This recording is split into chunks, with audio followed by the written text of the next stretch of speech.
Yes, I am alive. I always think it's so funny when it says you're live. Yes, I am. Hi, Linda. Hi, iCandy. Good to see you two here. I missed being on here, but every once in a while I got to do something else on a Sunday. So let's see what we got going here. Is that looking kind of funny?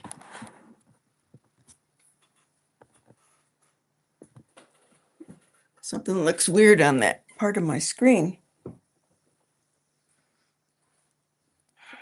Excuse me. Something's not right.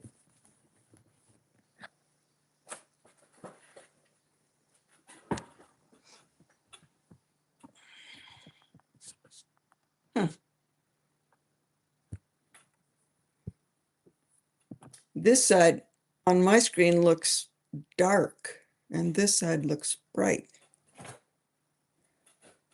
I guess it won't matter. I'm doing this. No, I don't think it's going to affect the show at all.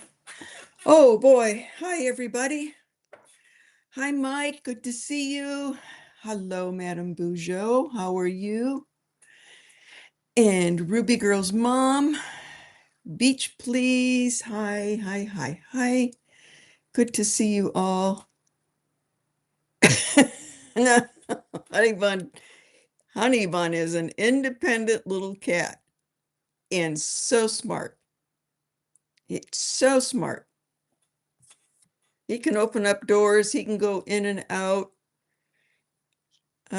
2 days ago, I was going out to get to my car and I looked down the street. I mean, way down the street, and I saw this little blonde thing, middle of the road, just cruising on down, coming home. So I don't know where he is, but he really travels, really, really travels. And believe me, I give him food, I get him snacks, catnip, everything.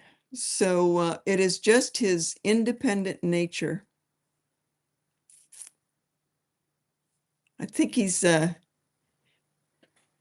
a reincarnated boyfriend. That's what I think he is. Miss Callie, good to see you all. Hi, Lenore. Thank you for being here. Everybody always say thank you to Lenore. She's everywhere.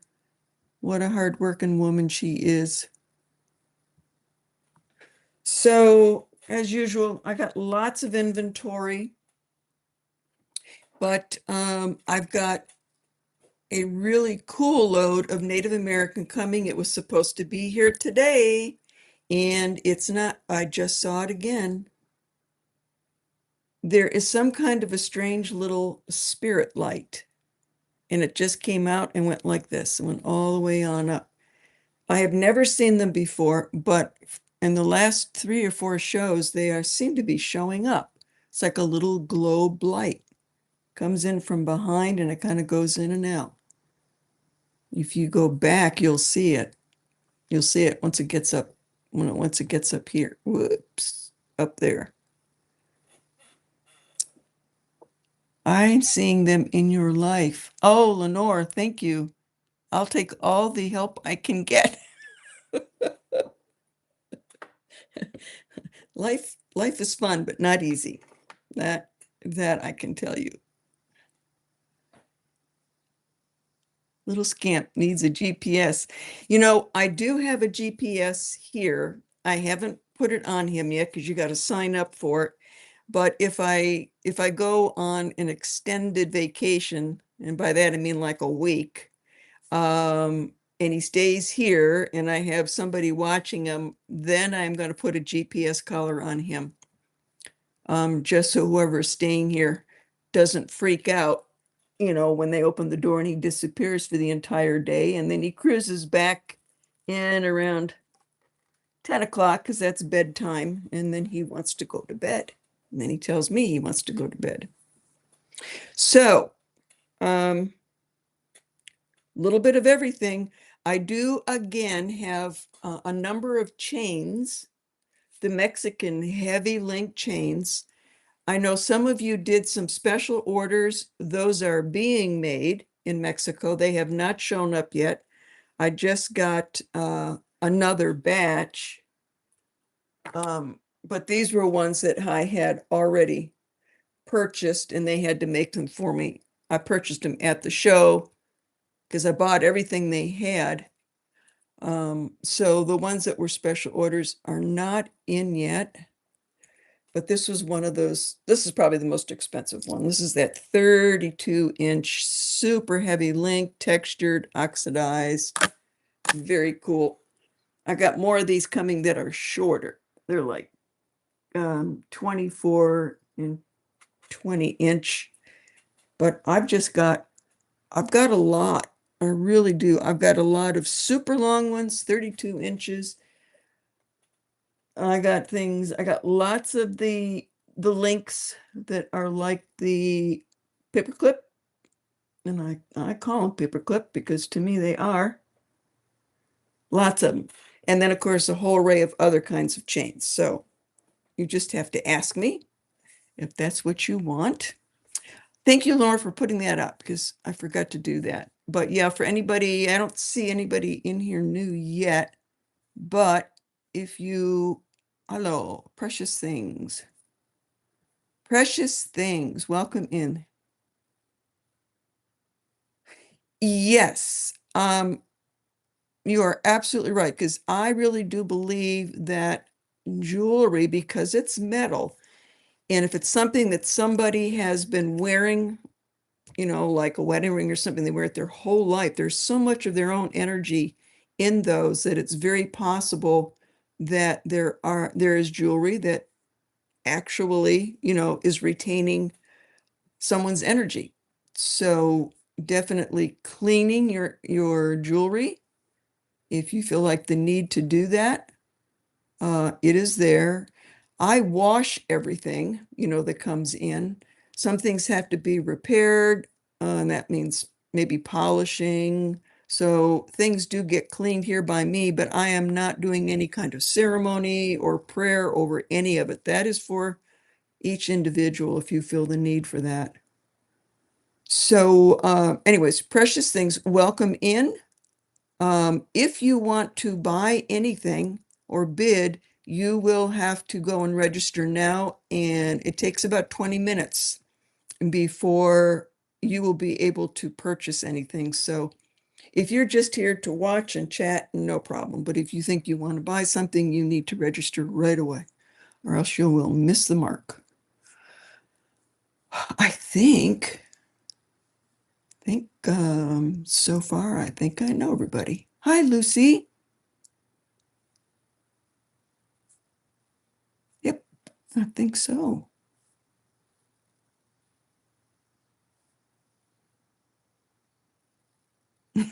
Some of the pieces are thankful to get a new life. Boy, I agree with that. I, uh, oh, that's tonight. Oh dear.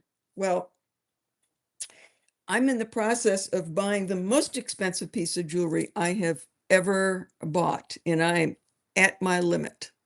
Right now, I'm in the lead, but I would not doubt that someone will come in $1 over me. But it is an extremely old, and I would say it's probably late 1800s. I don't have anything that early, and it is a very rough, simple, heavy squash blossom necklace. Um, just handmade beads, and then four-petaled. Four-petaled was very early on, and then they went to a lot of three-petaled.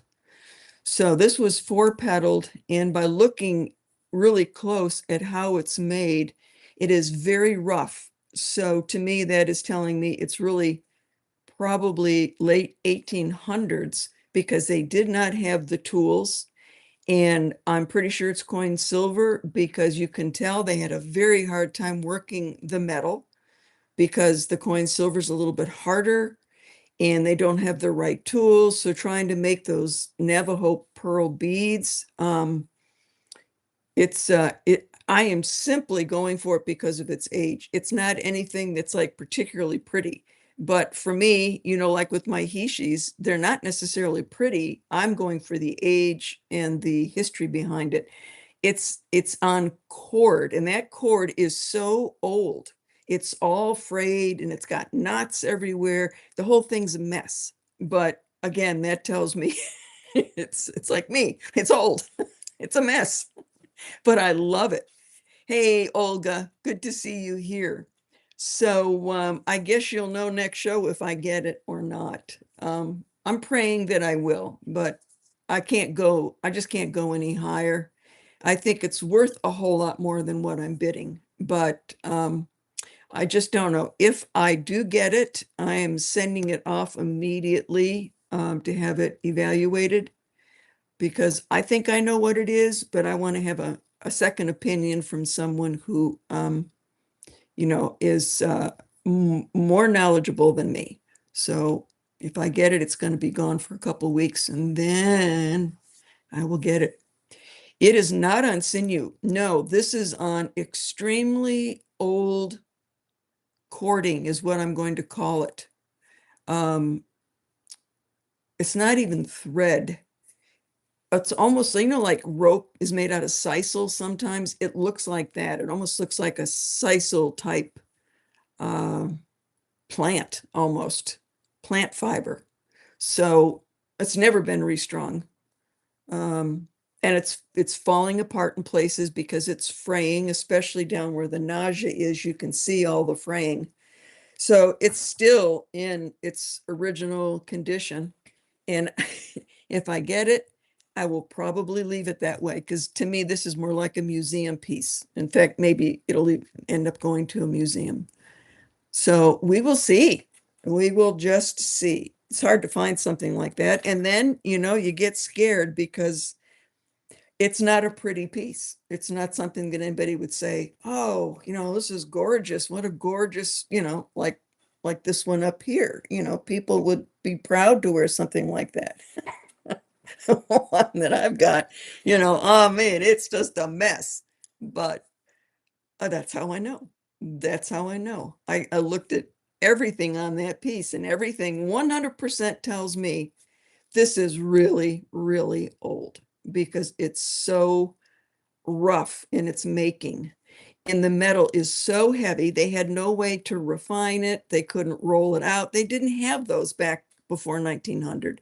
It was really like around the early 1900s, 1920s, 30s, when they started getting tools because the traders with the trading posts realized that their people couldn't really work as in a refined manner as the traders wanted it. So they had to get tools and figure things out. So that's when they started getting it. And then when the US government said, okay, you can't use coins anymore, no more, then the trading posts had to go and say, okay, we need to go to a refinery and see if they can make sheet and wire for our people. So, all that history is just so incredibly interesting, and it helps you figure out, ages of things is by looking at the construction of the piece and the material used. And I could see, especially with the 4-petaled squash blossoms, they're super thick. Nowadays, they're very thin, but they're made out of really thick metal. So it's coined silver, but they didn't have a rolling mill, so they couldn't make them super flat. It's like whoever made it said, I just can't take it any farther. It's got to stop here. Great. I wish I could sit down and talk to these people that made these things. It's so cool. All right. I did all that talking and then I probably won't get it. You'll never hear me bring it up again. But I just had to share that with you because it was very, very neat. All right. I got a little bit of something for everybody again. Native American and just plain old silver rings and bracelets, earrings, all kinds of cool things. All right. I just had to get it. I just had to get it because I thought this is absolutely beautiful. Somebody did this in wax and then they ended up making it into silver, but I just had to get it because I just loved this. I picked this up in an antique store. A ballerina. And I love how they did the chain. These two little holes. It's sterling silver. It's very thick. It's very thick. It's very heavy. But, you know, how cute. If somebody is ballerina or even maybe acrobatics of some kind, dance of some kind, that is so cool. Right now it's on a 18-inch snake chain, so I'm just going to leave it on that because it fits it. I'm going to give you the weight on this.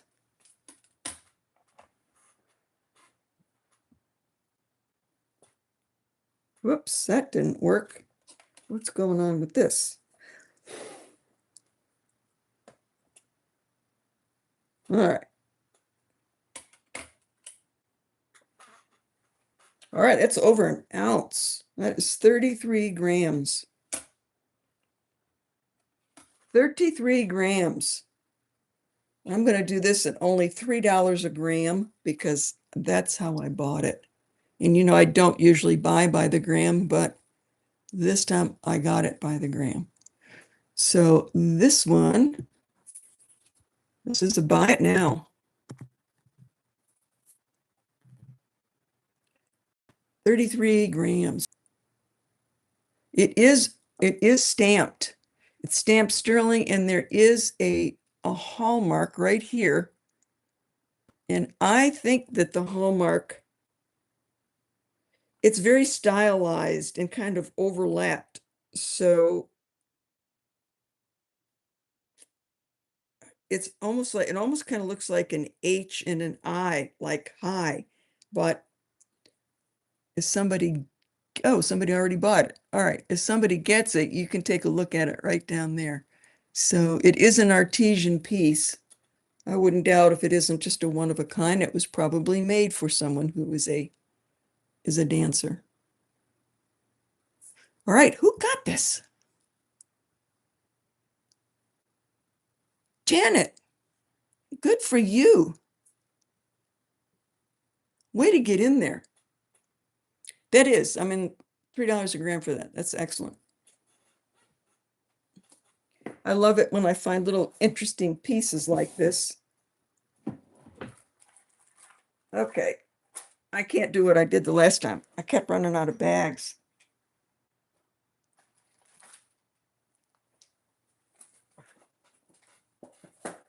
All right, not this time.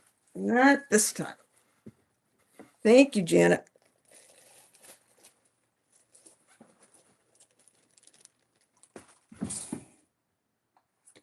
I got that piece at an antique mall in Richmond, Virginia.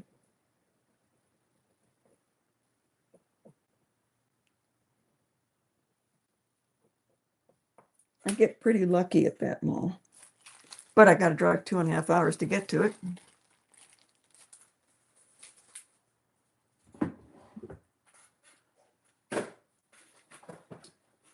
All right.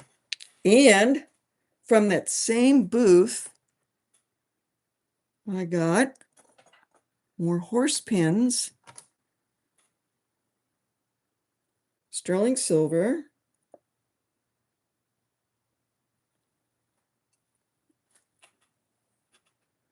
So this one with the racing thoroughbred is filled with marcasites. This one is just plain sterling, mama with her foal. Both sterling. These are just pins. And this one, thoroughbred, this is 1.5 inches. 1.5 inches sterling silver. We'll do her first.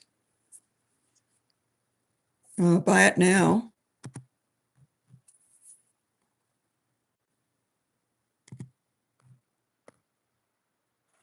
Yeah, I know. Where's Rebecca?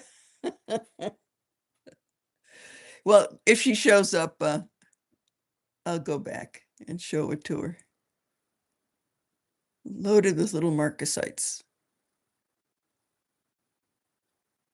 She actually bought a horse pen the last time I was on. Okay, I guess it's for her. I'll do the little one too. Mama in full. In case anybody wants that one.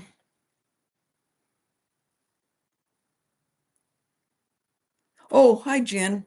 Wendy, did you end up finding sterling meteorite earrings? The last show I did have meteorite earrings, but I mean, it was the whole meteorite dangling. I may have shown them to you, but I sold them, Jen. So I don't have, oh, but Jen, I got something to show you because I know you like meteorites. Ada, Ada got the little pin. Thank you, Ada. It is yours.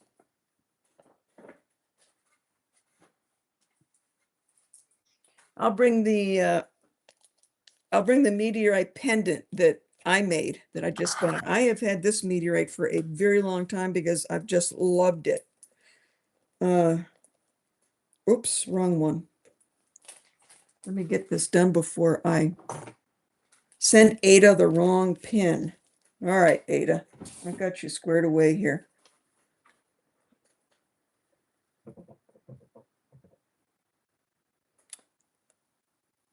Yes, biker, the contest. I'm going to wait till about the middle of the show when everybody is here. But yes, we will talk about the contest tonight. All right, Ada, gotcha.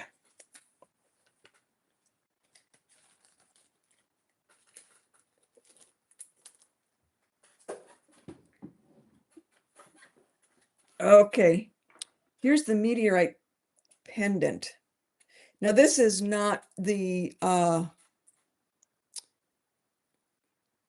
Cielo, whatever, what's the name of them that I've been usually showing?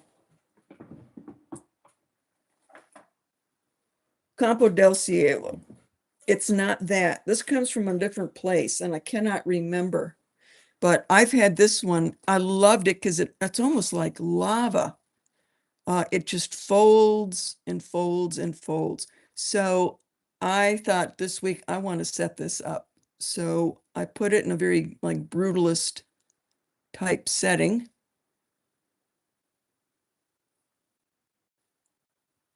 Sterling silver. It's just heavy sterling silver wire.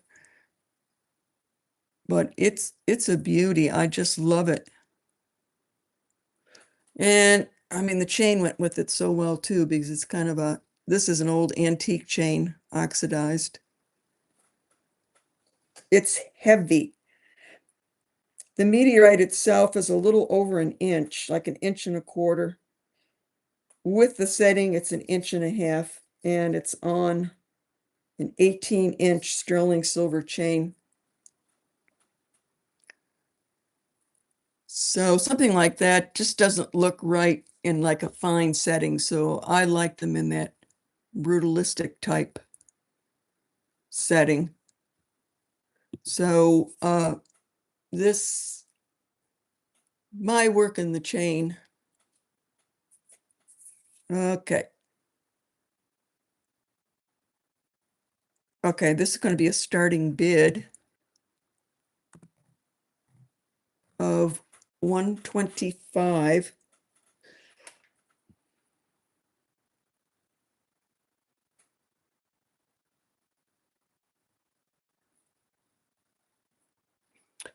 It's heavy. I need to give you the weight.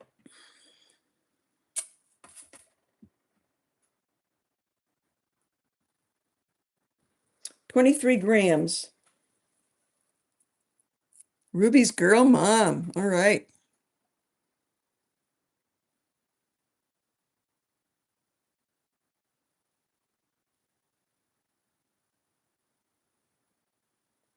Hi, Annie Vintage. How are you? It is. I had to dig in. I was going through old photos today of my early days on the reservation with the family. that I knew that I stayed with. And I thought, I got to get out my old Navajo blouse.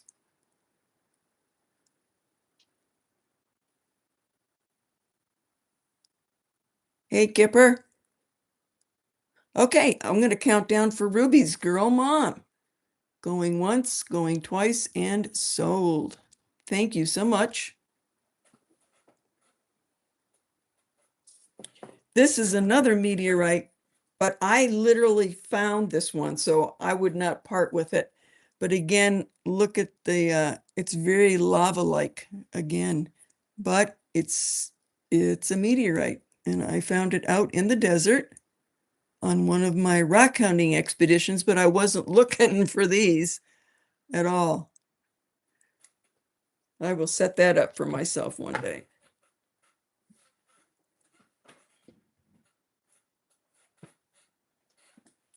What else is new? It's popped in here that I haven't said hi to. Jewelry Genie, hi. And Kipper and Wendy's here. Karina's here.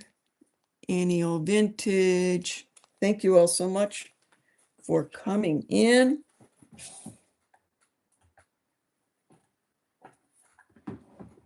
Next Sunday, we'll have some very cool pieces coming in that are all native.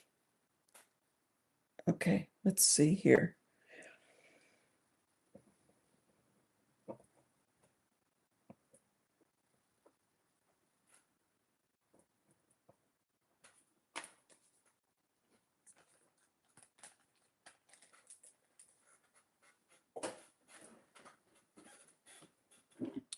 Oh, I dug these out.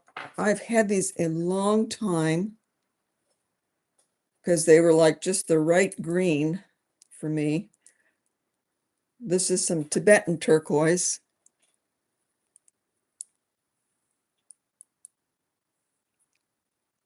Super salad green.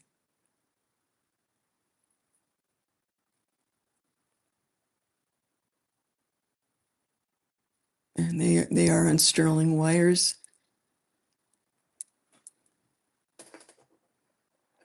About 1.25 inches long.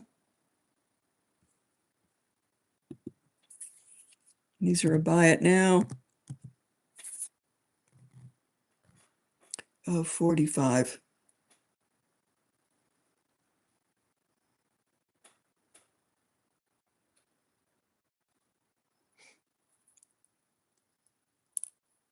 Hi, Sherry. I see you in there.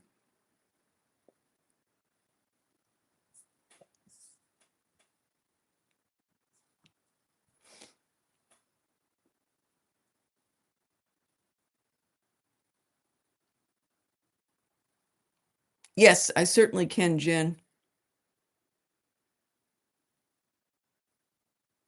Yep. Oh, maybe I just might have some, Jen. I got to look on my bench.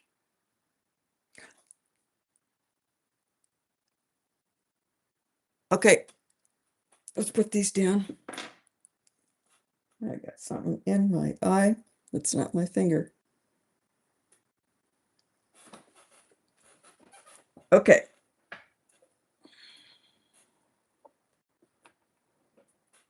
Let's see. Let's dig in here.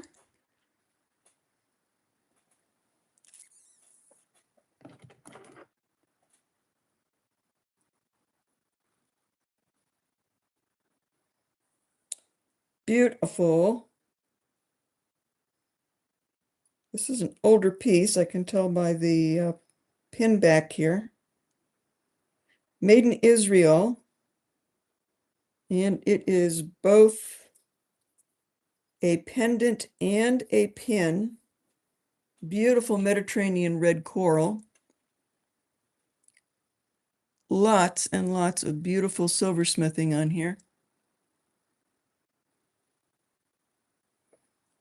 That is just beautiful. On the back, Made in Israel, sterling. Here's your little ring for the chain.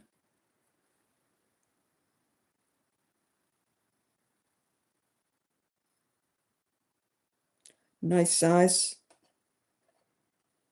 1.25 inches. I see. Oh no, 1.5 inches. Excuse me. 1.5 inches. This is a buy it now.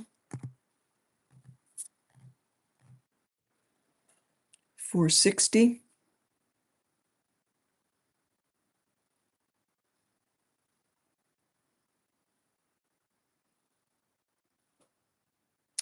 Olga, it is yours, Olga.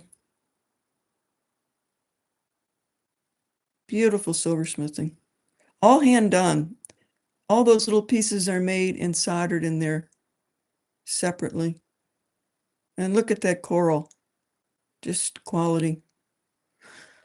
That was a buy it now. Okay, thank you, Olga.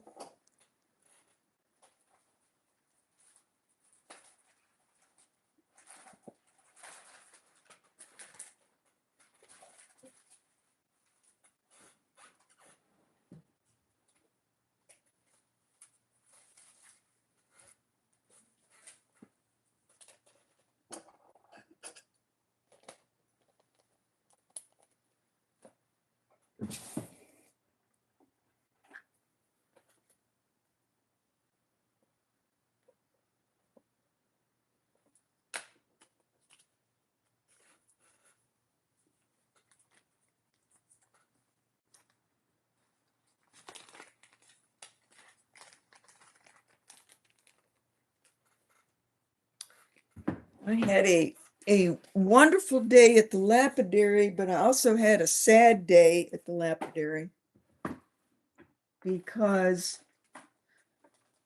I cut my second to the last old Sleeping Beauty. And Sleeping Beauty, once it's cut as a cabochon, it's sold by the carat. When it's rough, it's sold by the gram. So this is going to be a very expensive piece because it's big. I kept it as big as I could get it, but still really pretty. Totally natural. Everything about it's natural.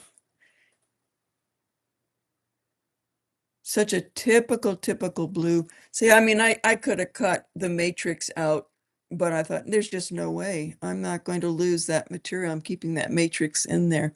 So I think I'm going to make a pendant. Did you see that? It just went by again. Wow. So I've got a smaller nugget left that's going to have that same white matrix in it. That right there's the stone itself is about just $150 just for that stone. That's how expensive Sleeping Beauty is. The old natural, because the mine's been closed a long time. Okay, let's just have a fun little sterling silver feather with a little bit of brass, handmade, hand etched, sterling made by H. Mace, M-A-C-E. It is signed.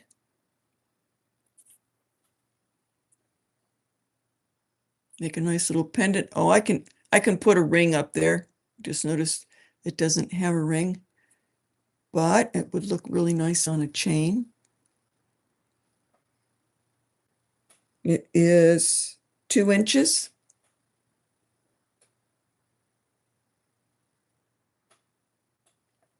So this part is brass. All right, this is a buy it now.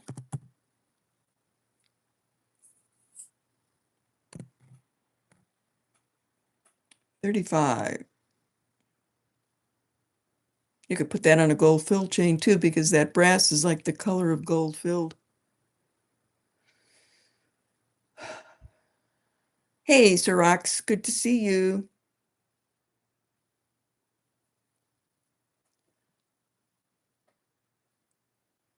I'm laying on my block of ice. Goodness, Biker, what did you do?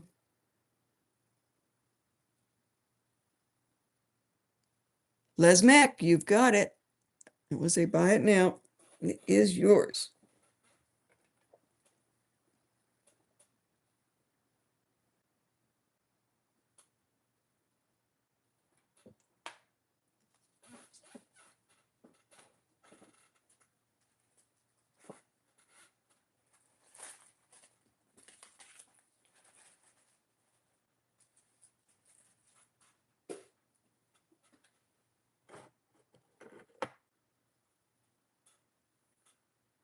Okay, super, super high quality carnelian.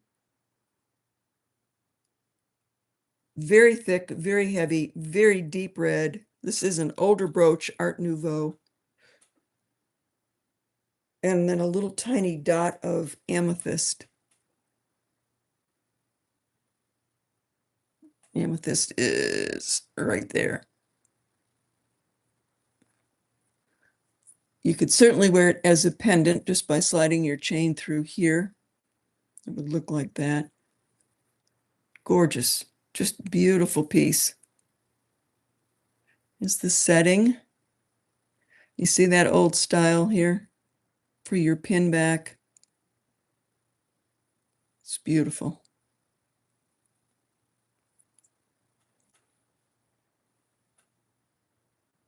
That would look great on beads.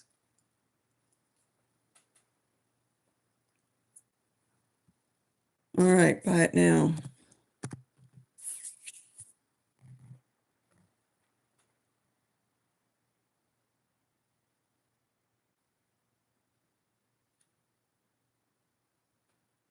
Yeah, I've got a hard time sitting anywhere too for 3 hours with bent knees. It hurts. Eye candy, you are in it. You've got it. 65.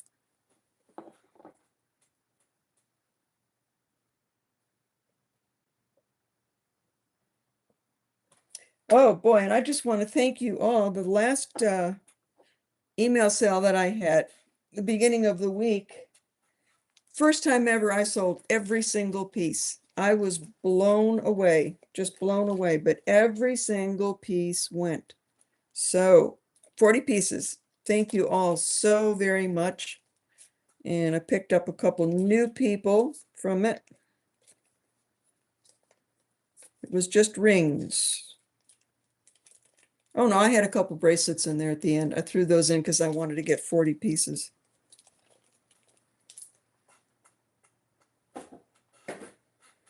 Okay.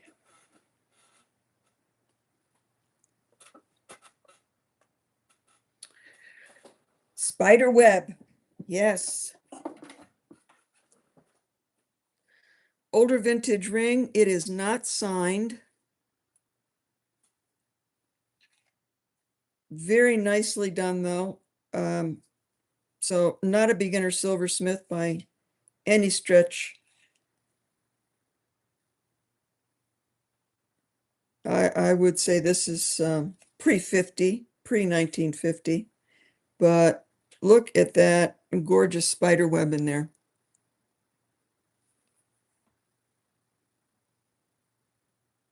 Black and brown.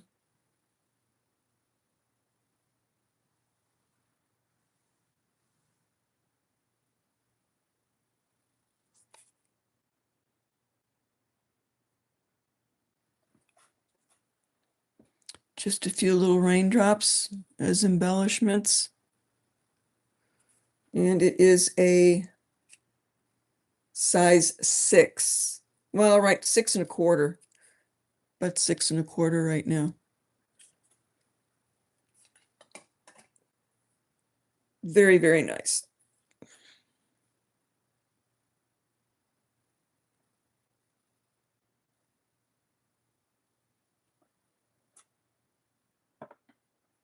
All right. This is a starting bid. 100. Size 6. There's a little bit of brown matrix running right across there. It's not a crack or a fault or anything. It's just the coloring in the stone.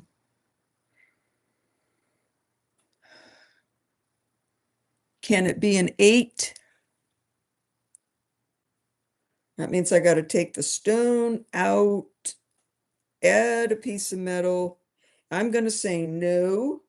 It could, but I'm not going to do it just because that is such a gorgeous stone. And to open that up and take it out, I'm always, no matter what stone it is, there's always a chance that I could chip or crack it. And this is just too nice a piece. So I'm going to say no this time. it's got to be a 6 1/4. Hello, Gina. Glad you're here. Oh, I meant a number 8 turquoise. It's a possibility, but I've got no provenance on it. And number 8 is so cool and it's so expensive, and it's rare. So I don't want to say it is unless I absolutely know it. So I'm going to say high quality, but mine unknown. Any vintage is in at 150. You just don't see this one very often. I got this one at auction. I just went for it. Hi, Tammy. Olga's in at, Olga wears a 6. She is in for 160.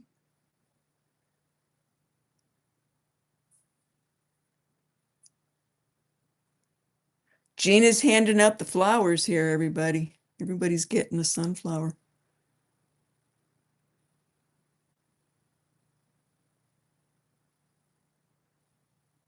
Oh, Gina, thank you so much for my ring. I don't think it's here. It's up in my jewelry box, but Gina sent me a very cool, maybe I'll go get it when I take a break. Fred Harvey era ring. It's very tiny and very small, and it's got my little whirling logs on it. Perfect for me. We're at 180.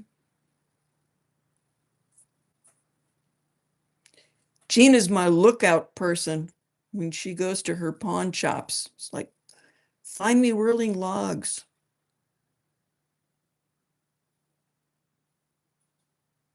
All right, we're going to count this down. Going once, going twice, and sold to Olga. Thank you, Olga. This will fit you.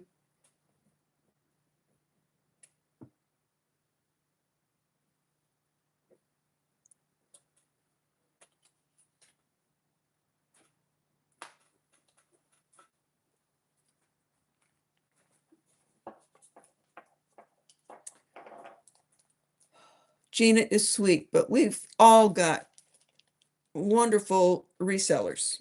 I think it's a very nice community. But yeah, Gina's sweet.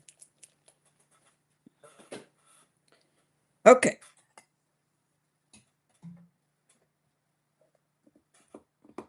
How about a gorgeous little pillbox?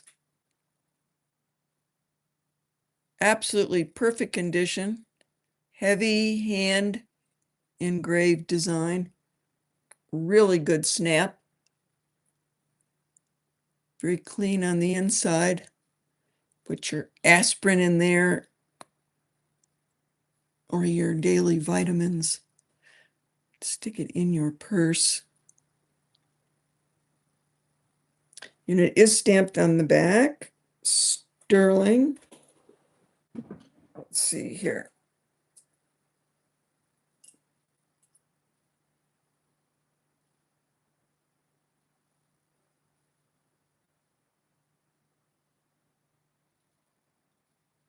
It is stamped 925, and then it's got another number 156, and it looks like VE. So I do not know who or what that is.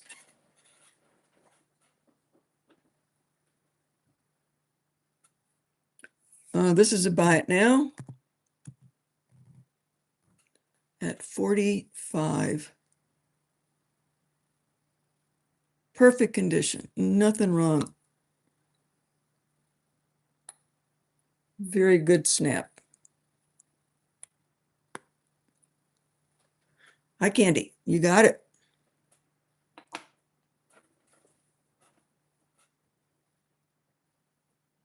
Hi, Candy's mama had a birthday. What, one or 2 weeks ago? 95. Wow. Congratulations to her. That is amazing.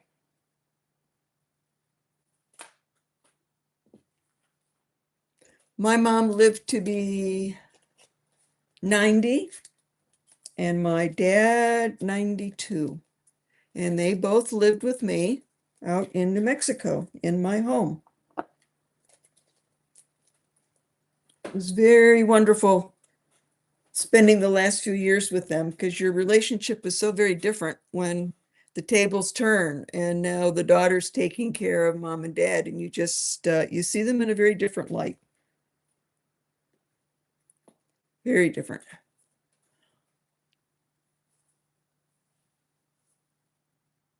Okay. Ever come across Bisbee turquoise? Gravel Gertie? Yes, I do. I've got a big, huge pendant myself of Bisbee, which I love because I like the milk chocolate uh matrix.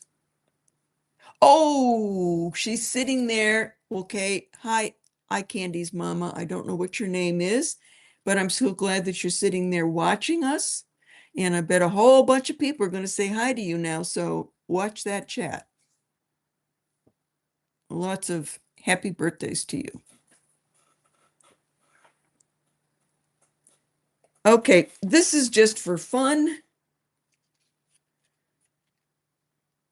Through many years, like 40, I have wound up with so many single earrings. I mean, single earrings. So some people out there have, three, four holes or places and holes in other places besides the ears. So I thought, I don't want to just trash it. I'm just going to put all these single earrings together on a little card and sell it cheap. They've got all their sterling backs on them. They're all sterling silver. Yep. Every single one is sterling silver. So in case you've got a child out there or yourself and you can use single earrings, you got it.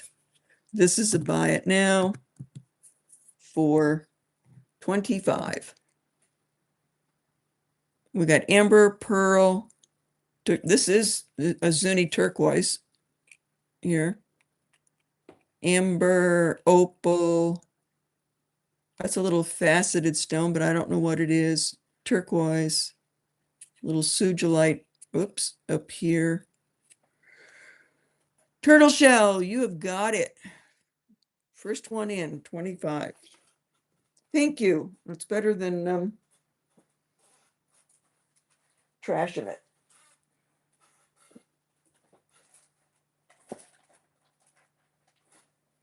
I have so now I told you guys too. Did you just see that? It just went by again. Darn. It's not dust. Somebody's trying to get my attention. A couple weeks ago, I said that I bought a lot of silver at $50 because I knew it was going up. Look what happened. It's at 70. I mean, that's insane. Thank God I ordered all my chains at 50 because they're big and heavy. So I'm sending it a bunch of scrap. This is all scrap from my bench. It's just lots of little pieces. And I think I've got, oh man, 1,547 grams is what I'm sending in to the refinery. So that should come back to me in the form of about $2,500. And that's what I'm using to buy this necklace that I want. This very, very old squash blossom. And I hope I get it, but I just can't go any higher.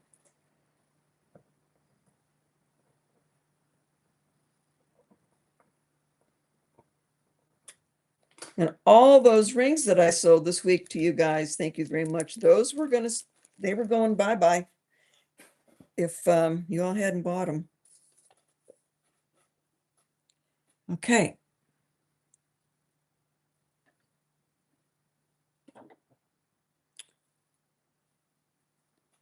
I don't know if I've shown this one yet or not. Absolutely beautiful, but this is Chinese. Nothing wrong with that. It's huge. It's heavy. And sterling silver will look gorgeous on a big heavy chain, choker, beads. It's got a nice big bail. I was not gonna I was not gonna pass this up. It's beautiful. That is a hunk. Nice milky chocolate matrix.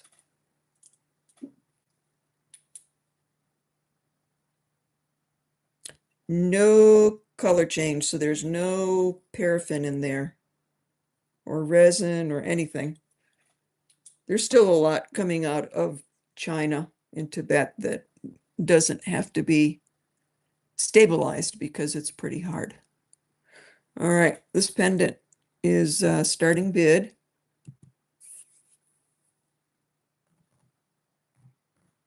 at 120. Hi, Billy Dog. Who else is in here? Love Mad Girl. Happy Old Soul. All right. Jewelry Genie. Up, Olga's got it. Starting bid 120. Is anybody else going to get in there?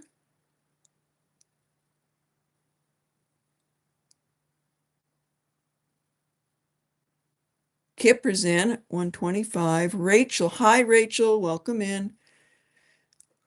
And Rachel's in at 125.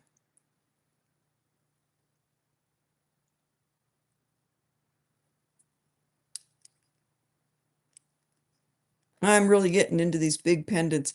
I can't tell you how hard it is to find large pieces of turquoise for me to set. So I've started to look at bolos because bolos tend to be fairly large. It's even hard to find old bolos that have got large pieces of turquoise.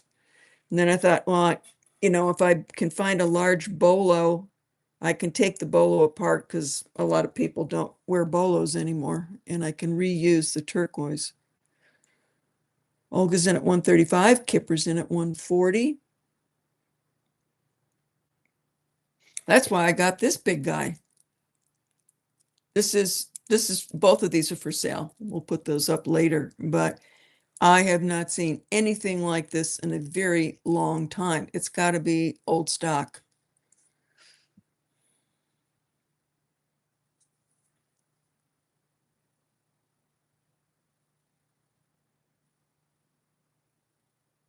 Kipper 140, Olga's 135. Siroxalot, bolos are back in 27. Oh, please, I hope so. Where'd you hear that from? Because I'd be very happy about that. Is it the younger generation bringing it back? Kipper's in at 150. All right, Karina wears them. I will wear them also, Karina. If I've got I've got a black shirt with a big collar, like a big man's collar, and it looks great.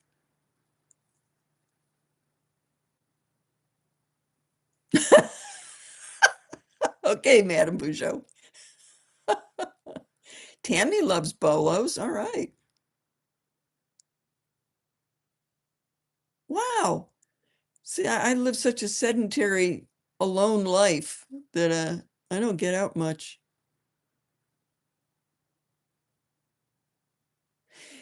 Oh, Sandra, you're so right. I When I lived in New Mexico, then I saw them all the time. And when the men dressed up, they wore bolos. Olga's in at 155.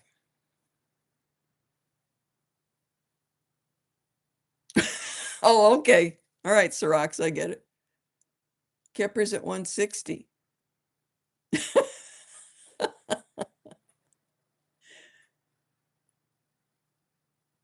Okay, Olga's out.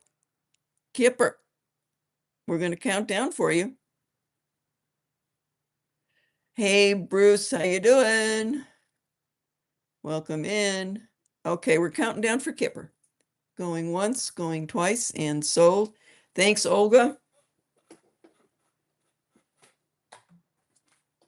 You're gonna like this Kipper. It's very pretty.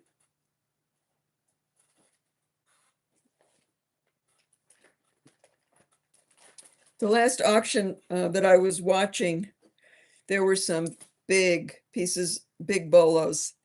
They started at $500. Started at 500. Most of them ended up 800, 900, 1,000 for like a bolo that had a piece of turquoise about that big.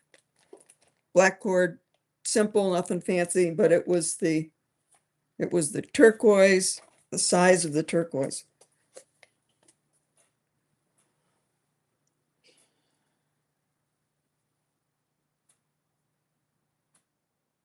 Uh, Shoot. Where'd we go here?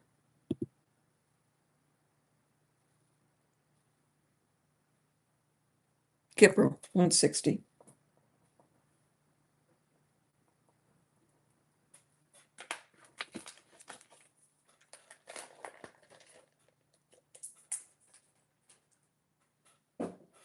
And I will be taking a little time to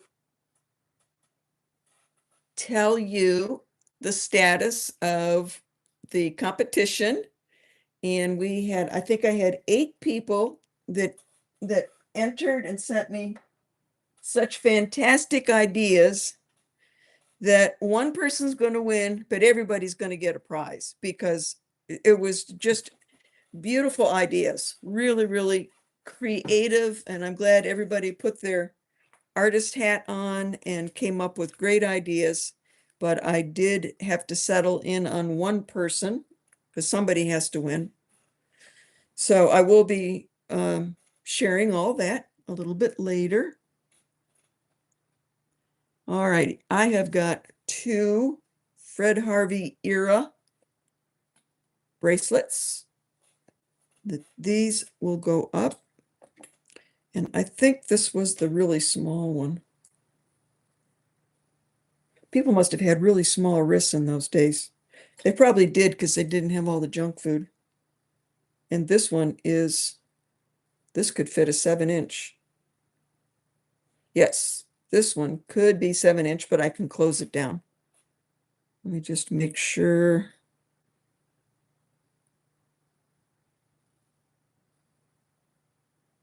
Wow, now there is a tiny little, I think it's a crack all the way through.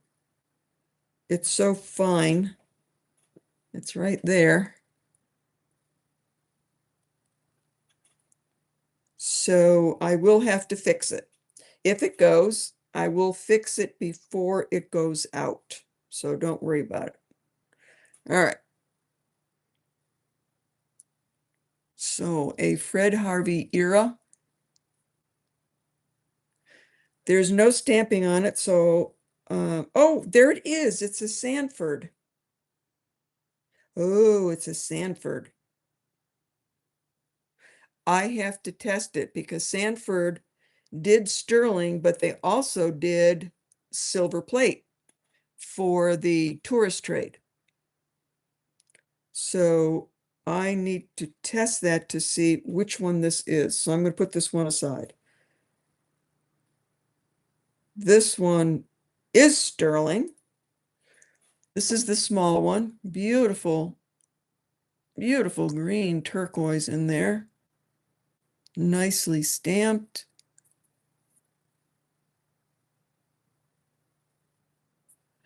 And this is small. This would be a 6-inch. Yeah.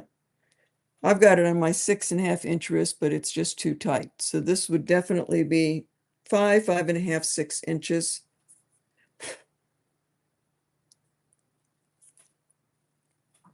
But there's, I don't know what company has made this because it's not marked.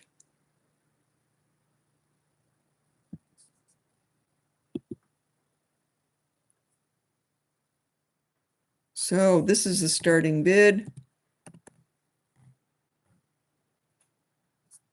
Oops, let's get up there. of 125.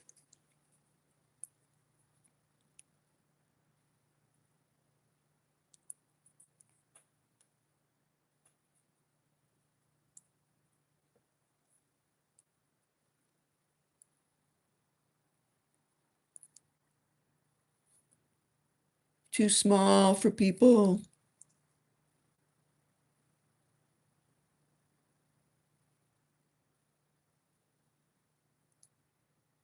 Nope. Okay. Put that one down. This one I'll have to come back on this one because I need to test it. This is another Fred Harvey with a gorgeous, gorgeous piece of turquoise. This is a good size. This is definitely a 6.5.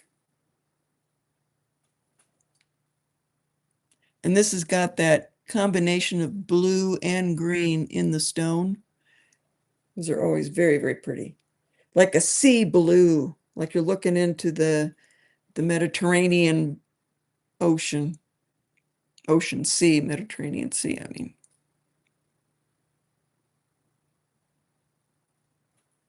Nicely made.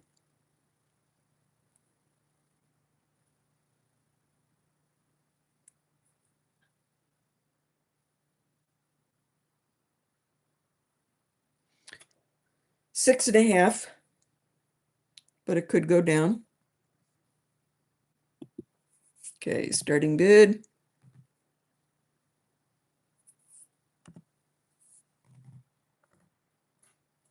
It's 145.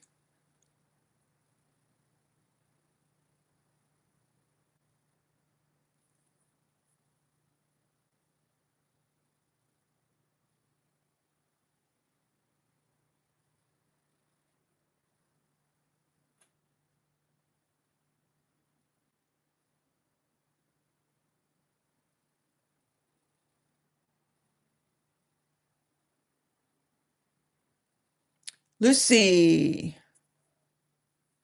It's a pretty piece, Lucy. Got too much glare going on here tonight. Maybe that's better.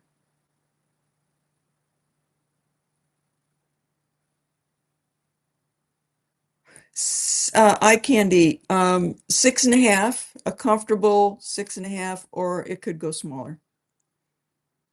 Hi, Jules. Lucy's in at 145. I don't see anybody else, so I'm going to count down. Going once, going twice, and sold to Lucy. Thank you.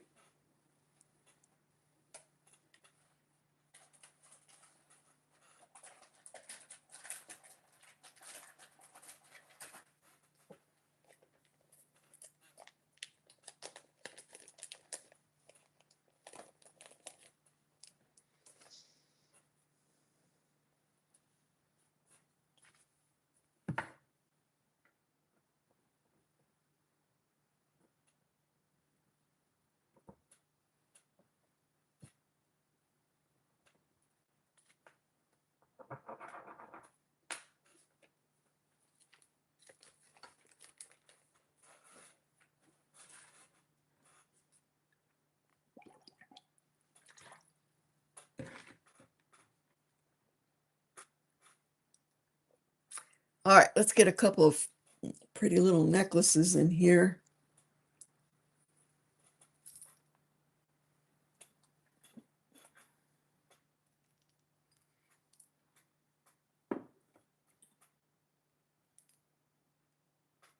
Oh, I forgot about these. These are hanging up here quite a while. All right.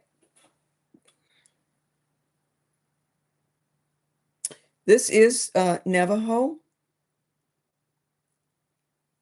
It is opal.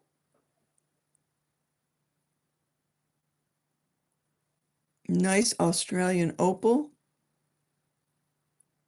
Oops, it's not hanging right here. There we go. Nice link chain.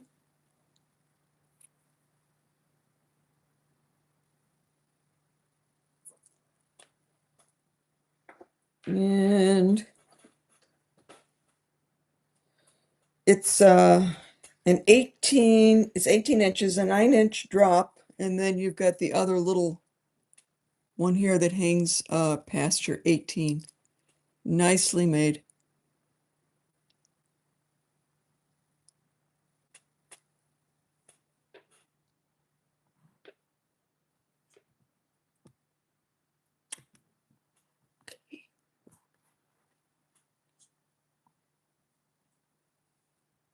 Okay, let's do this. Let's do a starting bid.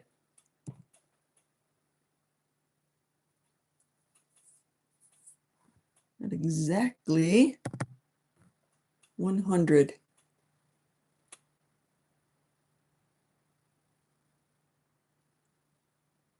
Beautiful opals. Lots of flash going on in there.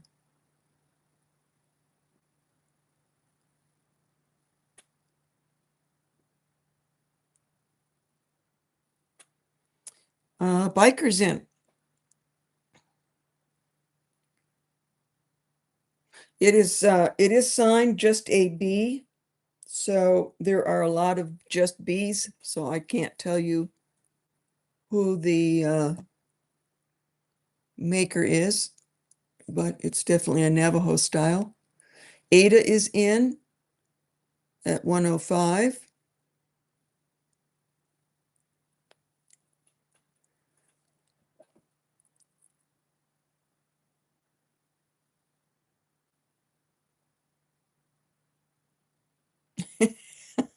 No, these are not shy opals at all.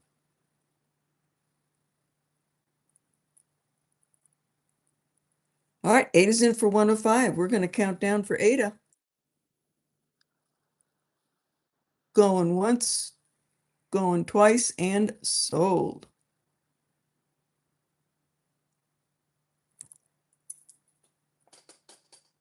All right.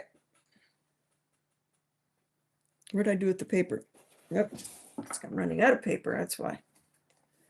All right, and I got another Ethiopian opal here to show you.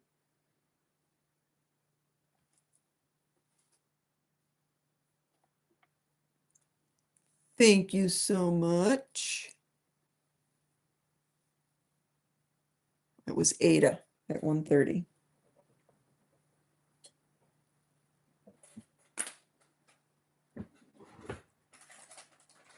Okay.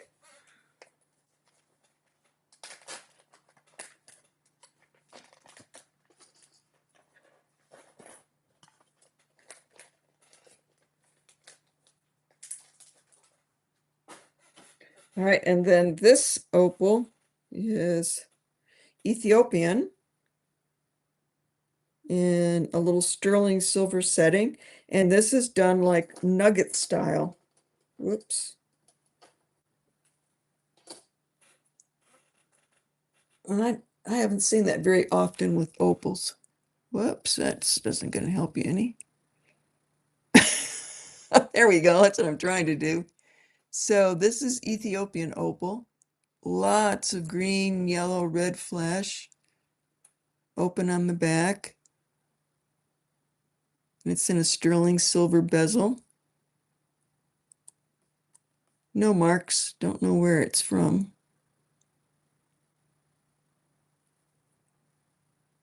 Good size.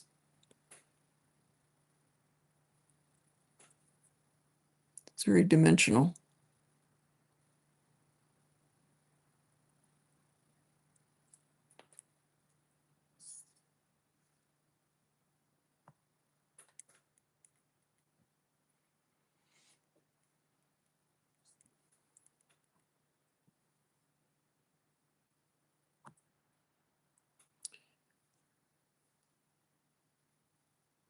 Biker, what happened? What do you mean they're still bidding? What did I do?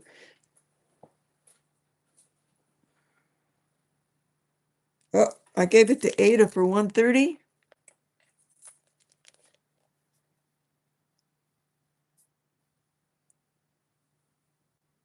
I got to give it to Ada for 130 because I called it. Biker didn't come in until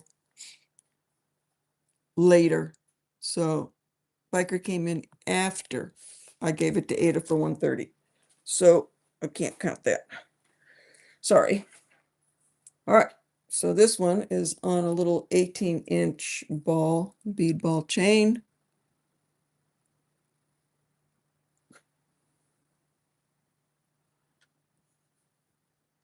And this one is a starting bid of 90.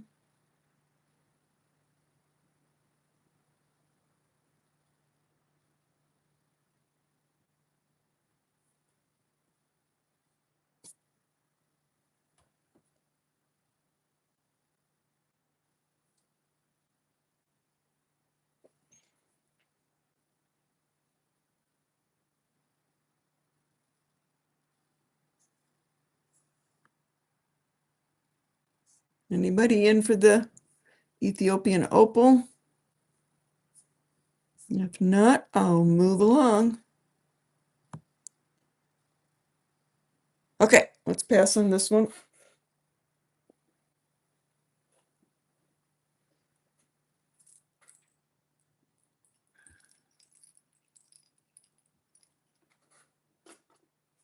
All right, beautiful Zuni Petty Point. I've had a couple of these come by. These double-sided crosses.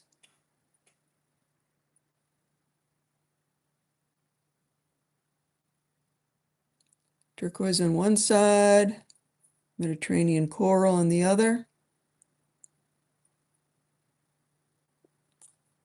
Somebody's in for the opal. Okay. Colonics by Bonnie at 90 and Mimi's Heirlooms. Okay. Colonics by Bonnie, have you registered?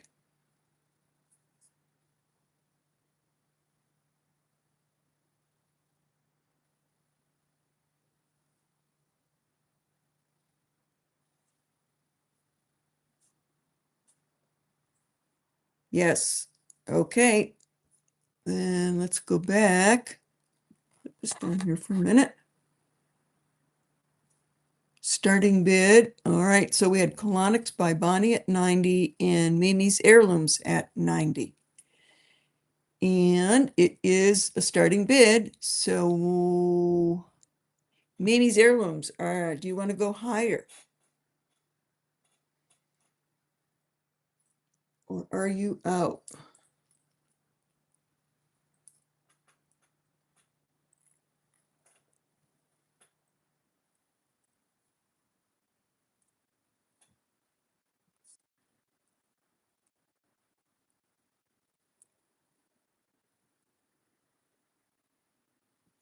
Oh, now eye candy's in for 100. I think. Are you guys 10? Eye candy went. Okay, so you guys know you're back on the opal. Oh, okay. Okay, eye candy. Yeah, you're out. I didn't think you were bidding on this. You're bidding on the cross. Okay. Okay, so now Colonics by Bonnie is out. Mimi, it looks like it's going to be yours. So we're going to count this down for Mimi at 110. Going once, going twice, and sold. Thank you, Mimi's Heirloom. Thank you very much.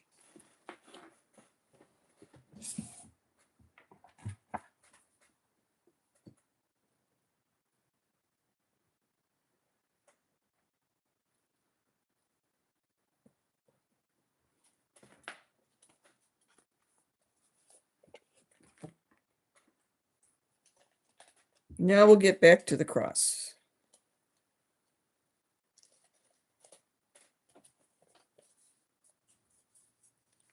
It is vintage.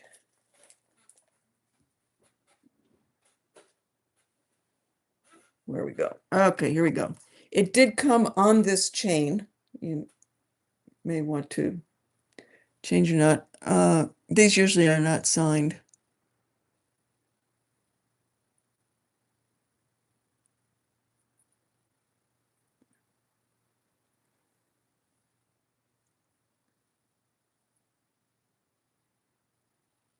Did I put a price in for this one now? Help. I don't think I did I? Rebecca's back. We had a horse pin Rebecca, and everybody said, "Where's Rebecca?"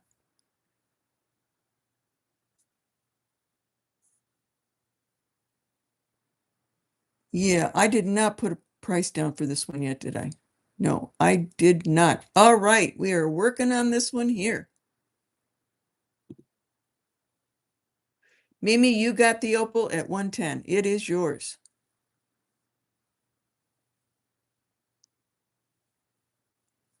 Yeah, make sure everybody's on live chat. Thank you.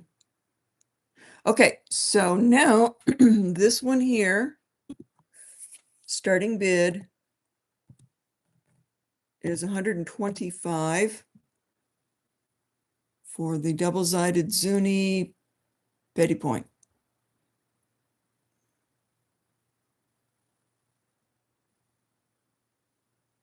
Eye candy is in at 125. Hi, Barbara.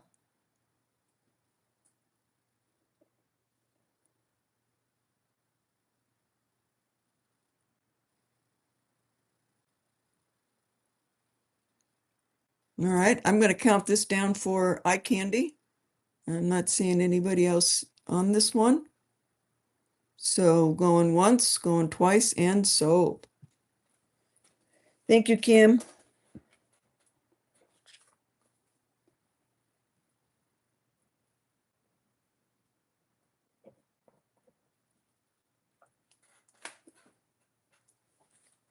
So my friend, longtime friend from Taos, New Mexico, Mary, she comes in every once in a while. When I say my Taos friend Mary, she came here to visit for a weekend, whirlwind weekend. We stayed really busy. But I got to tell you, I feel like I have been very blessed with some kind of a guardian angel. I really do. We decided to go for a walk in the woods, and it is a path. It's a very well-walked area. Big giant trees in Virginia. You've got every kind of hardwood tree known to man, maples and oaks and everything, but these are big. And the path was underneath the tree. So we were walking, and all of a sudden it started to pour. I mean, pour. And we were a good mile in. So it was like, oh, well, it's fun walking in the rain. We're going to be sopped. But then this horrific wind came through, and I grabbed Mary and I was looking up and I said, we got to be looking for falling branches. And just like that, a branch fell so close to us, and I pushed her forward and it went right down my back. And this wasn't a branch, this was a limb. We would have been killed. If that had fallen on our heads, we would have been killed. If it had fallen on our back or our shoulders, we would have been broken or dead. I mean, it was a huge limb. And she just turned around and looked, and I just looked. It's like, what do you say? What do you say? That was split second. So somewhere, this angel or God or somebody said to me, look out for falling branches. And in a flash, we got through it. But I got to tell you, this has probably happened 3 or 4 times in my life where I could have been killed. And in an instant, something comes in and just says, move quick out of the way, or, something just amazing. So we're still talking about it. She sent me a little thank you card and just like, never a dull moment. Yeah. Intuition, angel, who knows? Woo. But it was, I mean, we could hardly talk for a while. We couldn't believe what was going on. It's like, wow. All right. Tiger iron. Are you all familiar with tiger iron? It is tiger eye with this incredible iron streaks. You see those dark silvery streaks? This guy's got a lot of life going on here. Sterling silver mount. Look at the beautiful color. A lot of chatoyance in the tiger eye. It's a heavy piece because of the tiger iron. And it's on a very long sterling chain. It's a 30-inch sterling chain. It's 31 grams.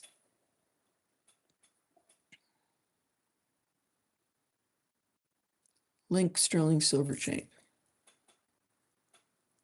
Yeah, Karina, that's right. I'm not ready yet.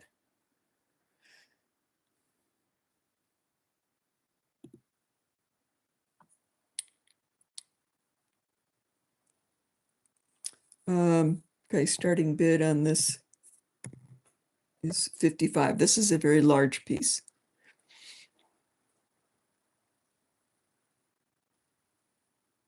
Gorgeous polish on this. Right, Sirox, if you're in there? I don't know if you've ever cut tiger iron. It's a beauty. Shellbell's in? Hey, Shellbell.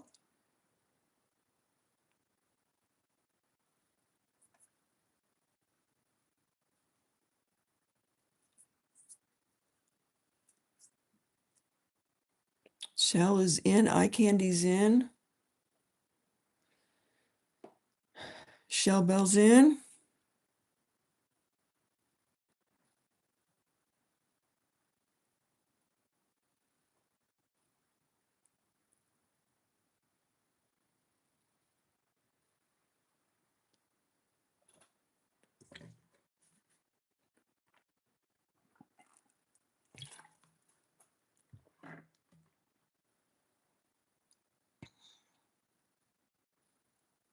Cosmic Unicorn, welcome. Okay, let's see. Shell's at 70. So I'm going to count down for Shellbell at 70. So, Sir Roxalot, have you cut tiger iron? Is it difficult? I've never cut tiger iron. Give us your wisdom.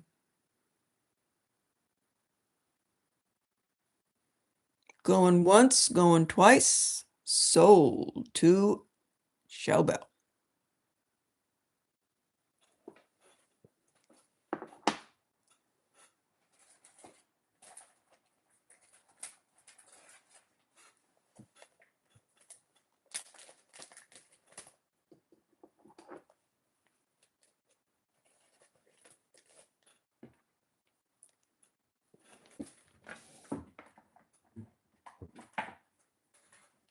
Must have not cut up enough paper.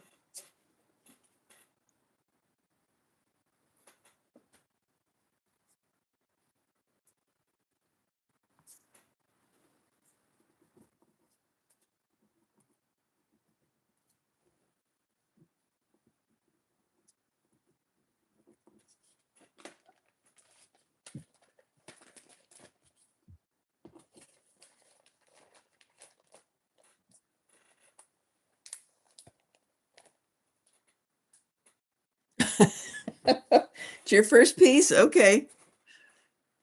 That's good. All right. Gorgeous vintage ring here. Oh, darn it.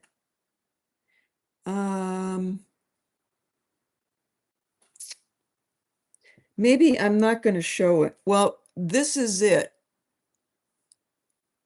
It's got the coolest signature on it, and I can find it because I've seen it. I've seen it in the book. See that little figure guy in there? And I was looking for it. Now I forgot who it was.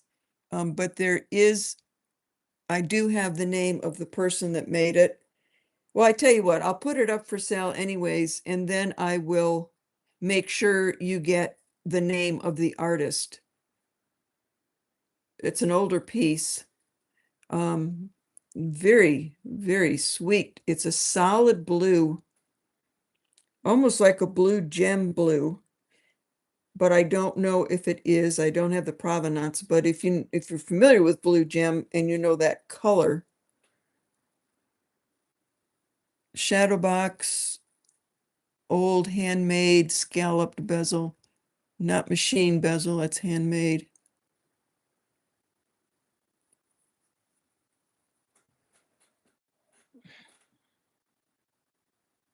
A little figure in there. There is a name for that one.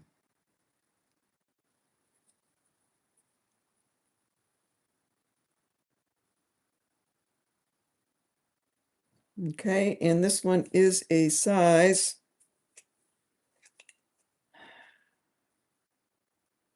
6 1/4 again. This one I could size because of the scallop bezel. I would be able to get this out fairly easily.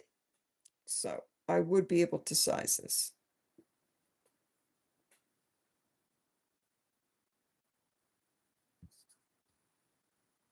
So this is a starting bid.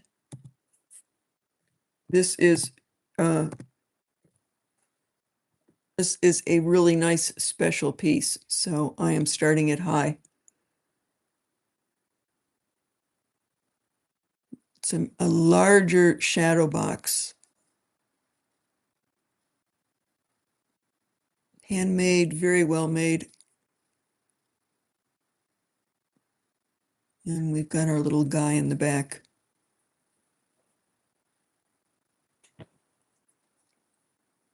Karina is in at 150. Olga's in at 150.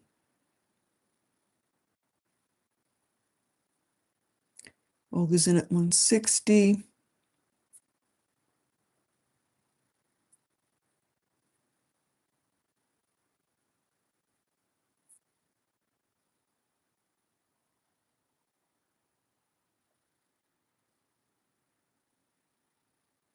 It is, it's I was not going to pass this one up no matter what. This was an auction piece. Lucy's back in at 165. Karina, 165. Olga's at 170. Sandra, how is it down under? What's the weather like in Australia? What season are you in? Always wanted to go.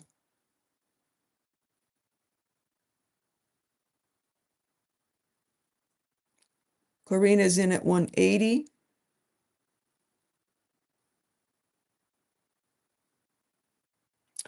Olga's in at 185.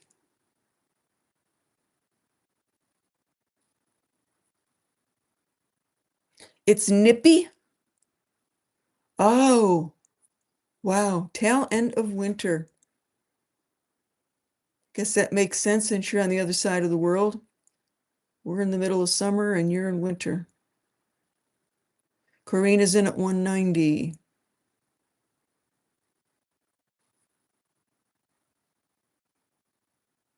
And Olga's in at 195. I got to put my hand down. I'm getting tired.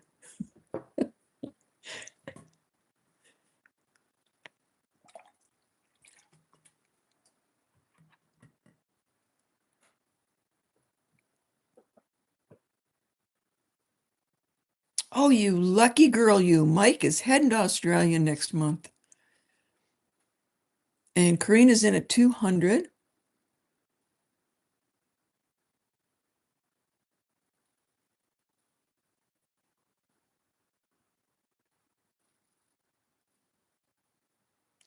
And Olga's at 210. We got two people that really love this ring, and I can understand why.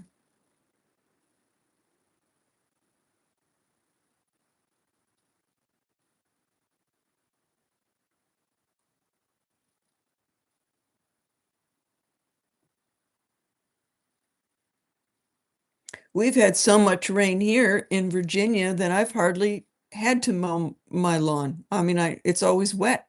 Everybody around here's got grass that's like 4 inches thick because it's just too darn wet. Karina's out, so Olga, we will count it down for you. Going once, going twice. You have got it, Olga, for 210. Thank you so much, Karina, for your bids.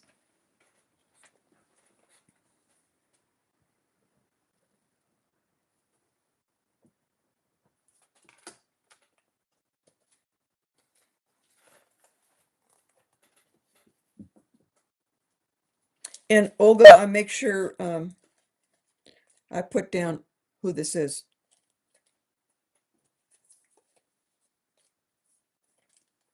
And a lot of times you can date it from knowing who the artist is. Because a lot of times the books will tell you that they started, oh, that's something we can talk about.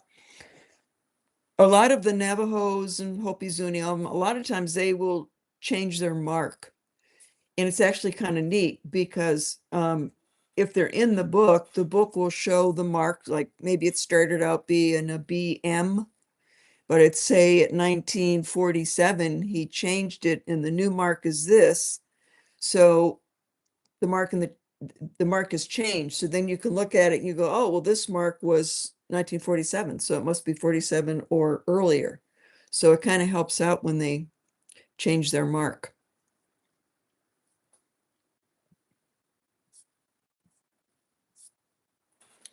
Okay.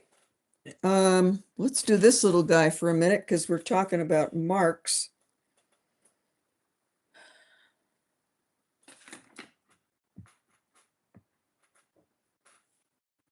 Oh, what did I do with it?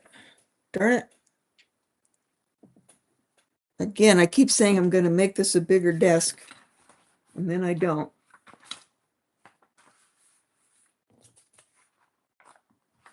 Okay, I can't do this one because I don't have my notes. I probably have my notes, but I can't find them.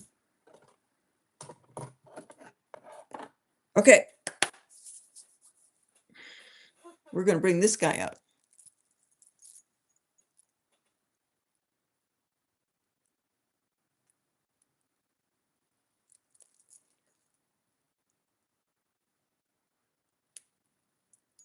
If you don't like heavy, you won't like this. See, I've been wearing it for a few hours and I don't even notice it. Okay, guys, what kind of turquoise do we have here?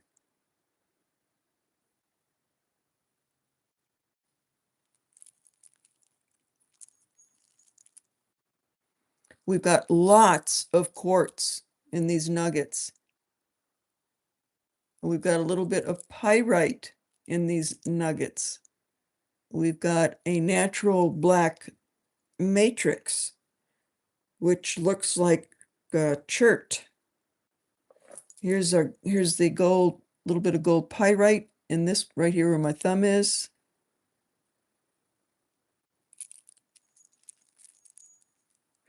A lot of the the older Navajos, this is what my teacher friend told me. He said back in the earlier days when Sleeping Beauty was around, everybody was, loved Sleeping Beauty because it's that gorgeous blue with no matrix in it. And the Zunis are real big on using that for their petty point and their needle point. But this one Navajo, he goes, oh, he says, if it doesn't have a lot of matrix, he goes, it's got no soul, it's got no character. So the more matrix on the stone, the more he liked it. Nice big bell caps. This can go 16 to 18. Yeah, so fully out, it's 18 inches. That is a big, heavy, thick chain and heavy bell caps.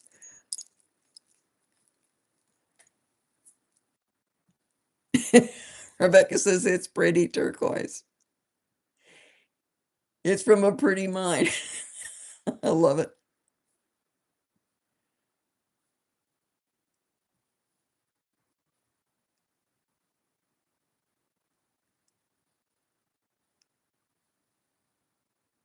Okay, it is Kingman. This is Kingman, loaded with that quartz. I love this when I saw it. These are huge, huge pieces. Let's see what the weight is on this one. That is 152 grams of just plain old Kingman nuggets.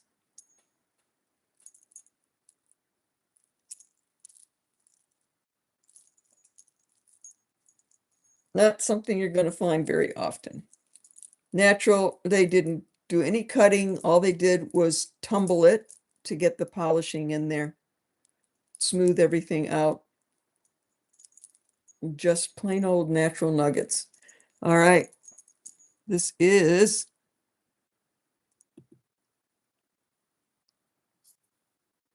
152 grams. Okay. Starting bid.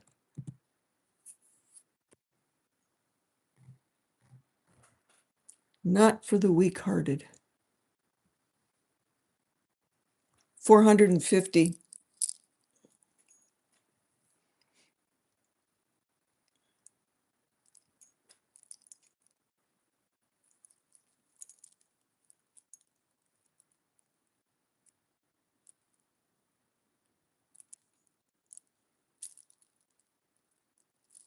I thought it looked good with the pearls. Eye candy is in at 450. It is gorgeous, isn't it? I mean, look at that blue.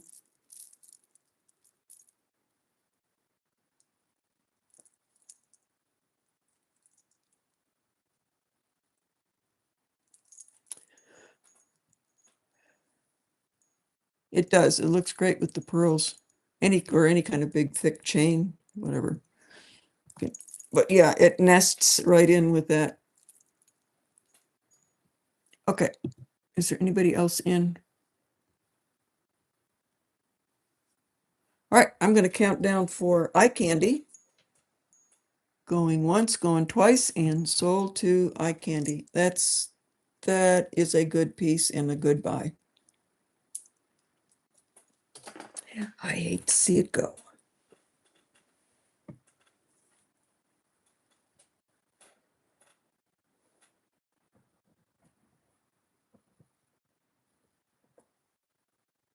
Eye candy 450.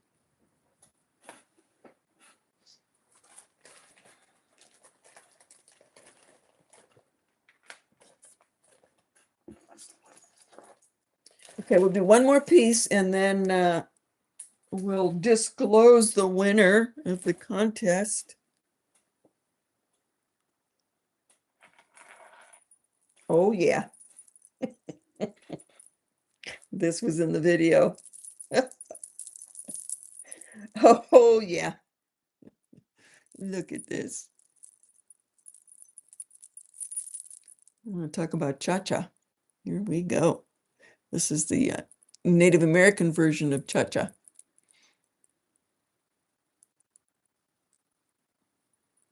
Nothing fake. All those stones are real.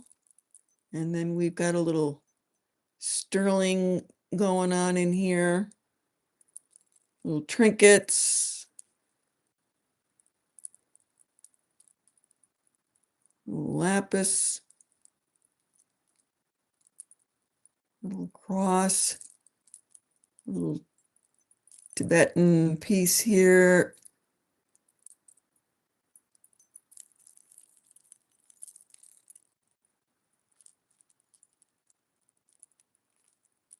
Little bit of everything going on here. Now, the bracelet, I made this. This is an old bracelet, very heavy, as you can see. The bracelet on its own was 125 grams. So just the bracelet alone, 125 grams. It would scrap at the refinery at $2 a gram. So just so you know, this is heavy. So I've got to charge for that. Each one is triple. And then all the pieces that are on it. It is 8 inches. It is 8 inches. It is possible to take some rings off if necessary.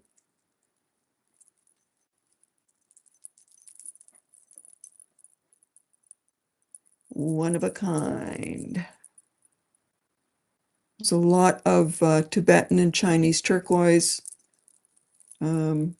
orange coral, red coral. This coral here. That's old Tibetan coral here. That's more of your orange Mediterranean, some ambers. Okay, this is a starting bid.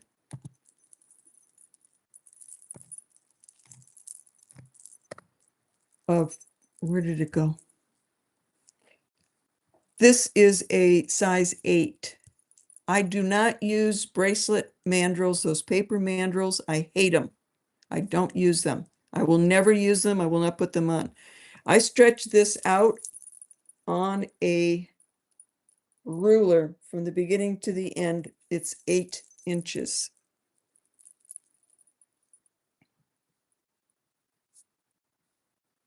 Okay, starting bid. Did I put it in? No. 250. One of a kind.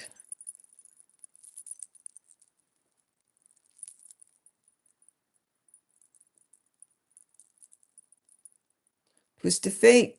Welcome in. It's kind of a double row going on in here too, so I'll turn it around so you can see what's going on in here. Nice little butterscotch amber over here.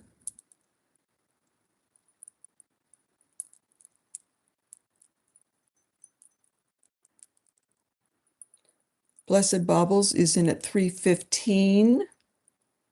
Eye Candy is out. Who else is in here?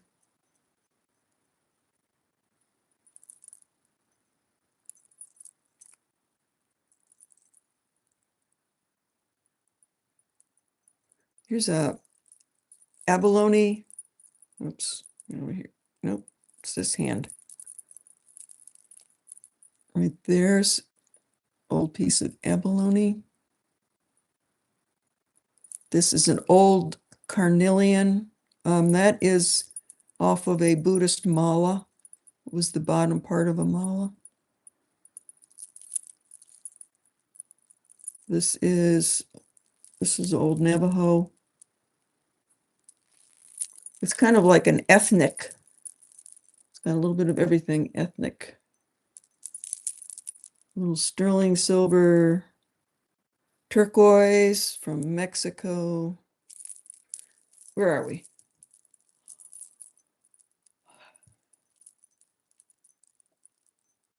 Okay, it looks like I think we are done. So you can go back up here. Sherry, it looks like Sherry's got it from Blessed Baubles.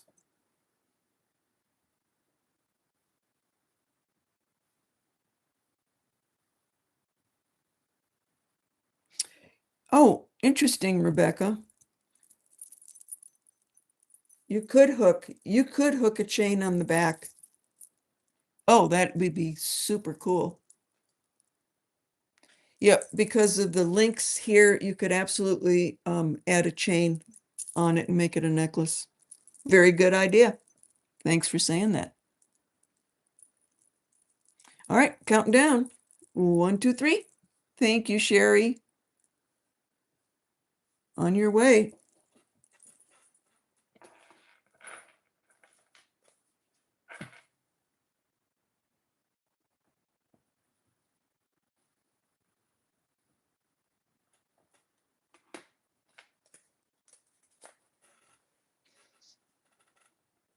I had a lot of fun making that. I've been saving up little pieces. It's like on this one, we'll do this one later. The cowboy hats, I've been saving these old charms for quite a while until I had enough to make it into something, and it was kind of the same way with this one. Whoops.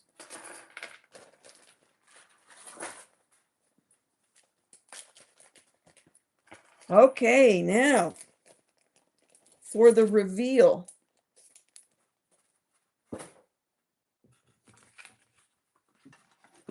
This might take like 10 minutes, so if nobody's interested in the reveal, take a popcorn break. All right, so these were some of the ideas that came in. Moo Lizard, where did I do with it now? Moo Lizard suggested that this could be a pin and it could be a vase with turquoise flowers and silver stems coming up out of the boot. Manx said a pendant with a kitten peeking out of the top or crawling inside the boot with its little bottom sticking out. She knows I like cats. Patty said this would make a fantastic bolo, which it would, with riding crops dangling from the bottom of the bolo as the tips. These are incredibly good ideas. Corina said add turquoise or a black stone for a silver and black contrast. Looks super. Moonchaser sent me an essay. It's an essay. So sterling squash blossom with the boot as the center drop. A large concho with the boot suspended from the bottom. A dream catcher with the boot replacing the center stone. This took a while. Thunderbird, whose tail feathers come out of the boot. A buffalo skull with the boot hanging between the horns. A bear paw with the boot hanging from the center pad. A horse head with the boot dangling from the bridle. This stuff's incredible. A saddle with the boot dangling from the bridle. An arrowhead with the boot hanging from the point. And a headdress with the boot replacing the center feather. Okay, now she put some thought into that. All right, SMP, Susan. A bushy-tailed fox holding, holding a riding crop amidst a spray of cattails inside the boot with a, I can't read with a hound at the base of the boot looking for the fox who's hiding up here.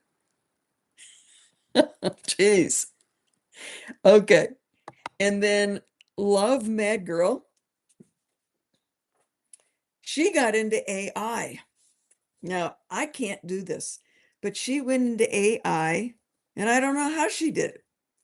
And she designed through AI 3 different ideas. Here is the first idea. Isn't that incredible? That's AI. So she took the boot, added turquoise, and look at the spur.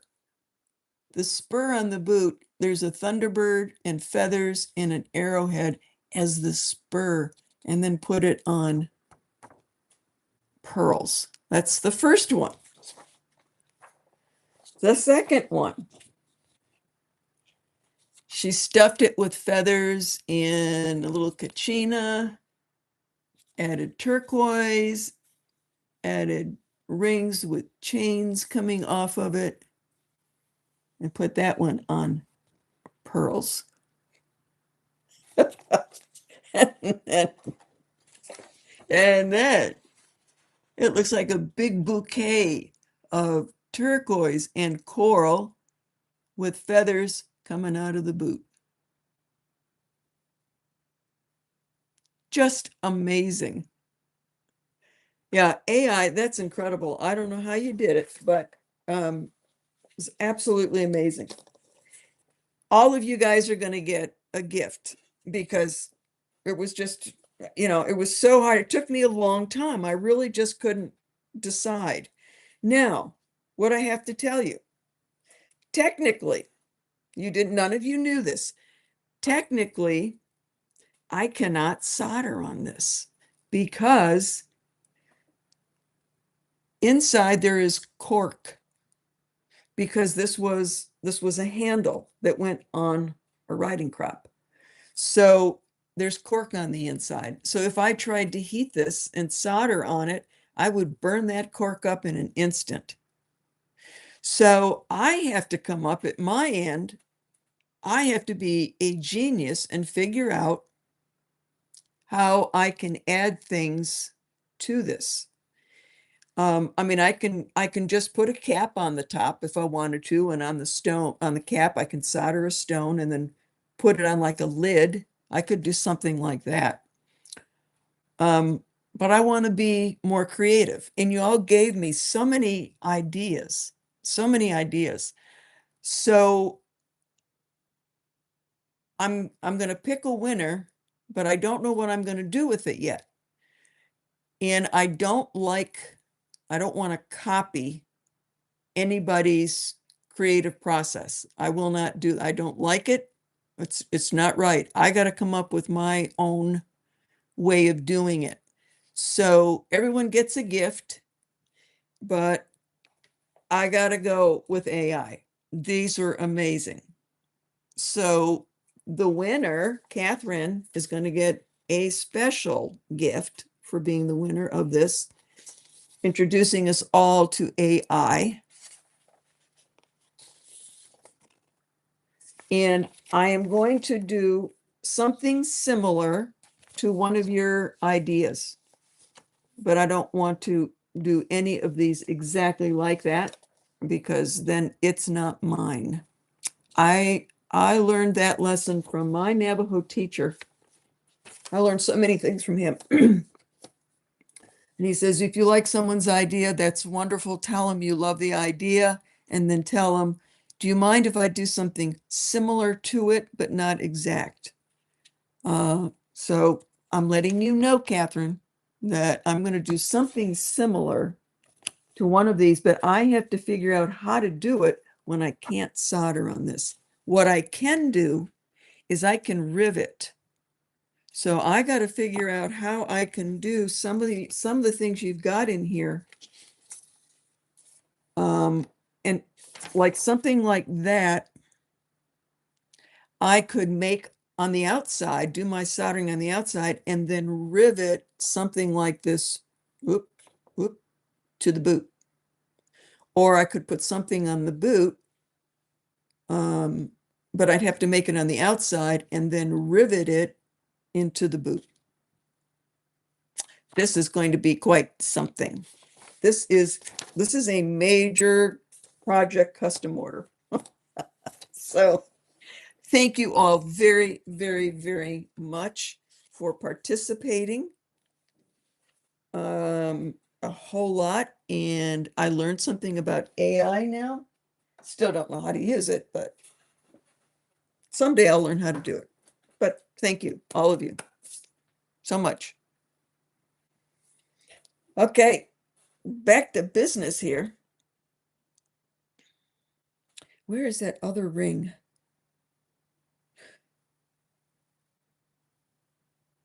Somebody was asking, oh, I think you were asking about this ring here. The Royston. I can't sell it yet. I just can't. I just can't. No, I just can't do it yet. Nope. It will be eventually, but not yet. All right. This beautiful little Zuni piece is signed with script WJS in script. I couldn't find out who that is. This is only a size 5, but it's a beautiful Zuni inlay, vintage. I cannot size this because you can't get the inlay out, so it would have to be a pinky finger.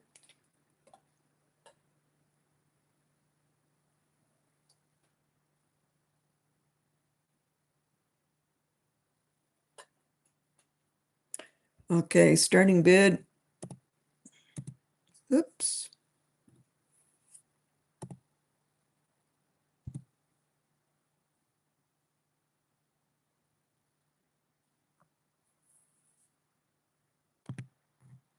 Is 85.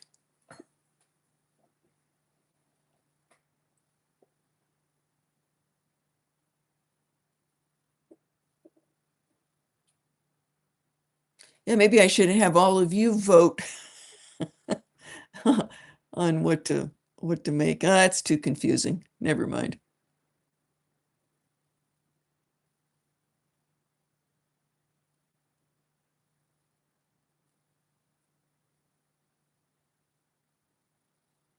Anybody interested in this Zuni piece? The one on the other hand. Oh no, that's super high quality periwinkle blue, lavender, Golden Hills. That's mine.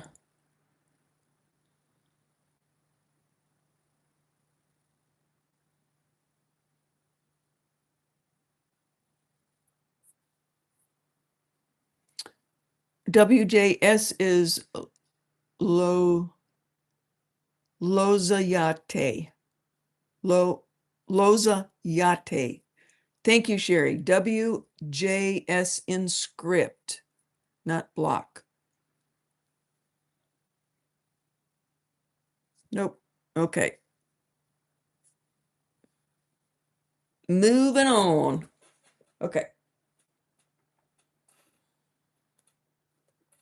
This, I rarely do Hopi because people don't seem to go for it. This is sterling silver and 14 karat gold. So it's going to be more expensive. It's a size 12. This is fairly new with Cocopelli.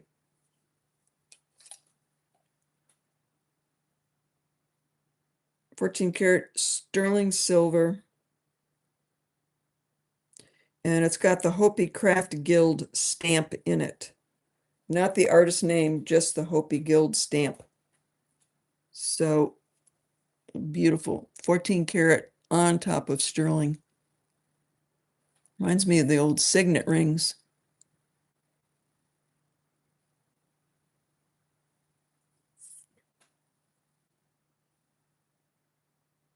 Even in this tiny little area, the Hopis will scratch down where the black layer is. They will always texture and scratch it. Something to look for if you're buying Hopi.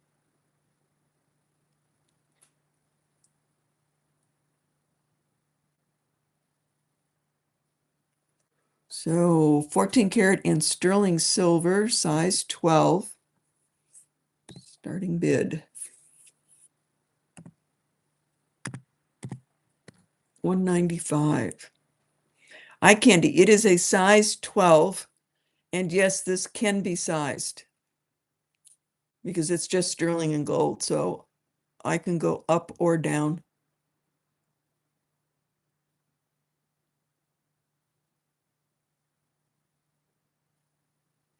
Oh, you're right, Biker. You could use that as a seal. Yeah.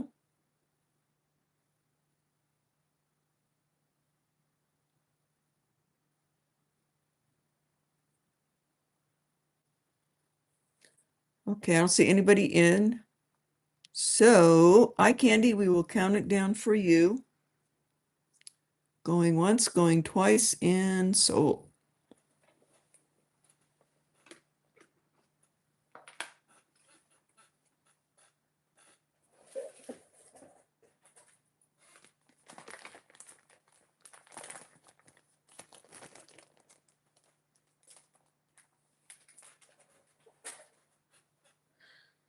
Okay, now you got me thinking about making one of those charm bracelets as a necklace. I gotta turn that off. I'm doing business now. I gotta turn off the creative part.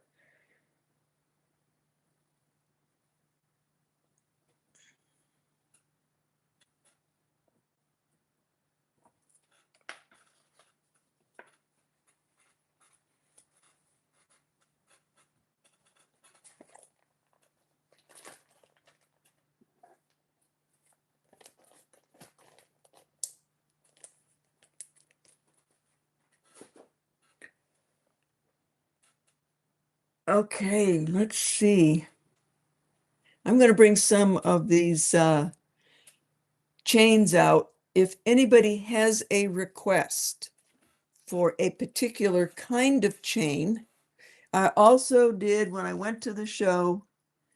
I completely ran out of the ball chains. These are brand new Italian, but I'm giving you a much better deal. I'm not giving you retail. I'm giving you a little bit over wholesale, but I do have these now. So these are the adjustable ball chains. They're 24 inches long, but you can adjust it to whatever length you want. And I have those also in the box chain. So it's either the silky snake or the box. Okay. And then let's bring these up first. Very, very heavy, heavy, heavy. 18 inches long. These are all made from Mexico. I'm getting these made by an artist down there. Beautiful links. This is oxidized, new, but oxidized.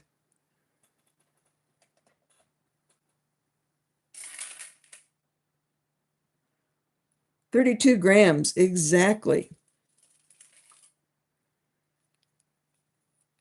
Nice hook. 18 inches. Let me just check it. Yep, 18 inches. All right. This is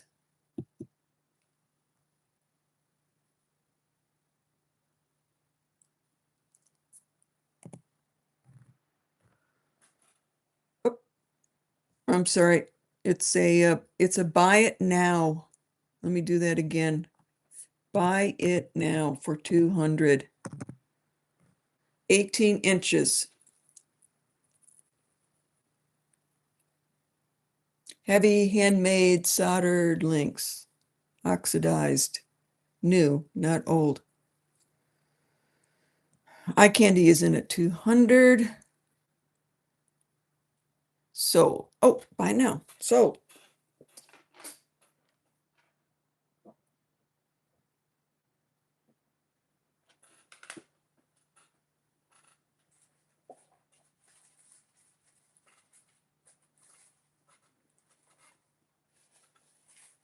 There they are.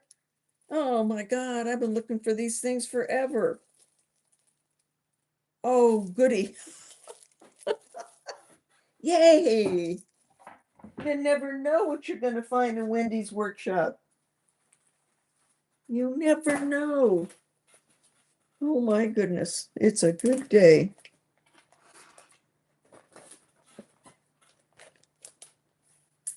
Okay. This one,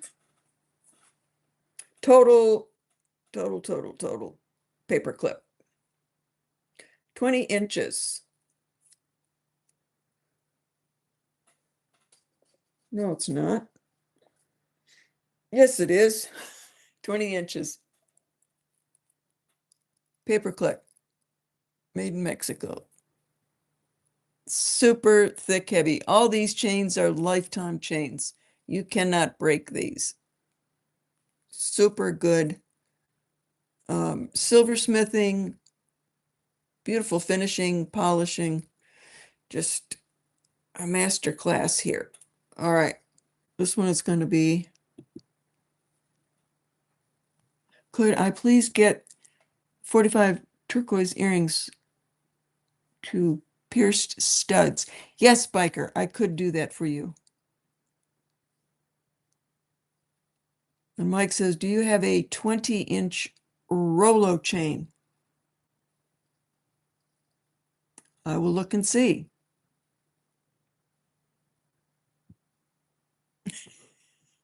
Lost and found. That's right. Okay, so we'll do this one. Paper clip here, 20-incher.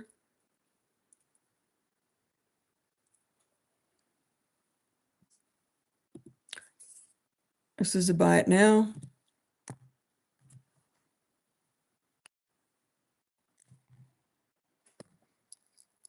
$175.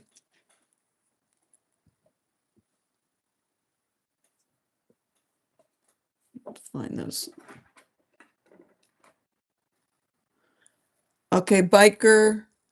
So what I'll do is take the hook off, but it's going to be one of those little silver ball studs. It's the only thing that I can do with that. Just so you know that. Little tiny silver ball with a stud on it. Corina is in. Kipper, you are so right. Leonore she's just got to stay on top of everybody and everything, and she does. I hope she's got some liquid nourishment there. All right, Karina, you have got it. 175. These are awesome chains. I wouldn't get them if they weren't awesome.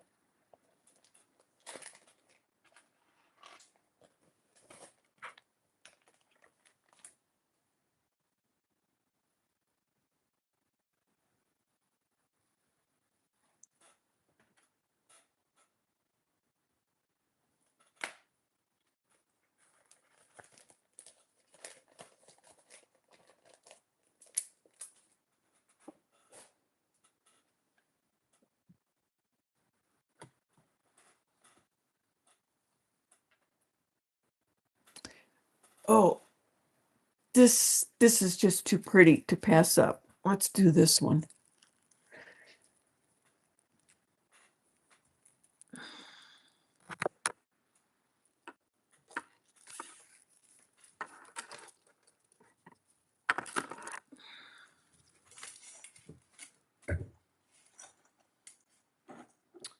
Oh goodness, I don't know how this happens. Only to me. Only to me. Because I got too much stuff here, that's why.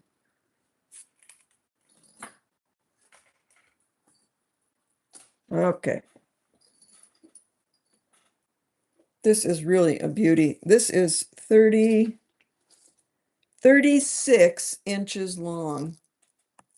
I could see this being worn with a strand of pearls. 36 inches long. Heavy, solid link chain. Does have a clasp. So you could double it.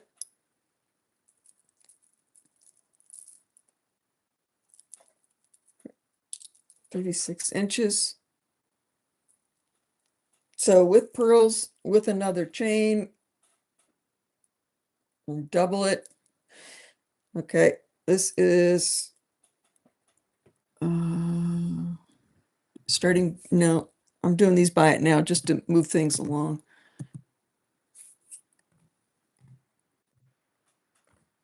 This is 150.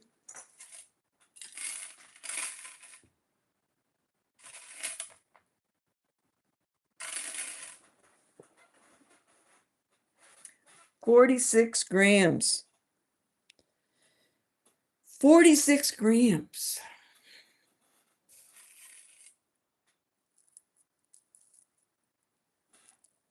Rebecca is, you've got it, Rebecca. You are in. 150.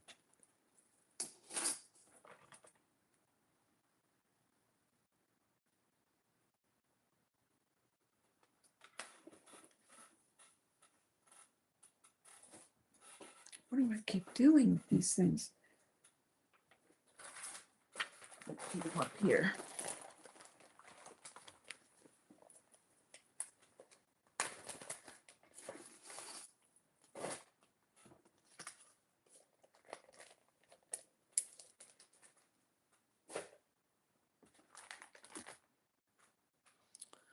Okay. Let's pull another one out here. Okay, paperclip. This is blackened, completely blackened paperclip. Again, solid sterling silver links, all soldered. This one is 20 inches long.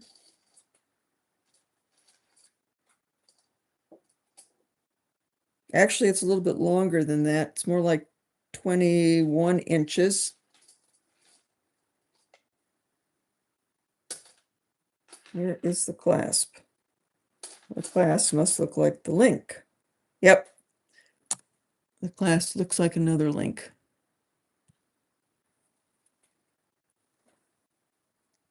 Buy it now.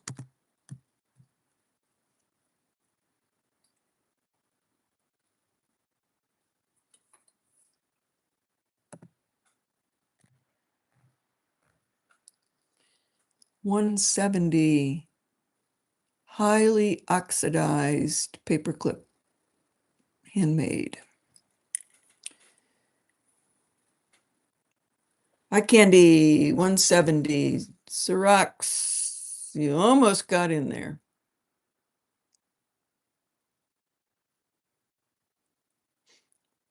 But I do have another one of these coming. So what I will do is when it shows up, Ciroc, I will just send you an email and see if you still want it.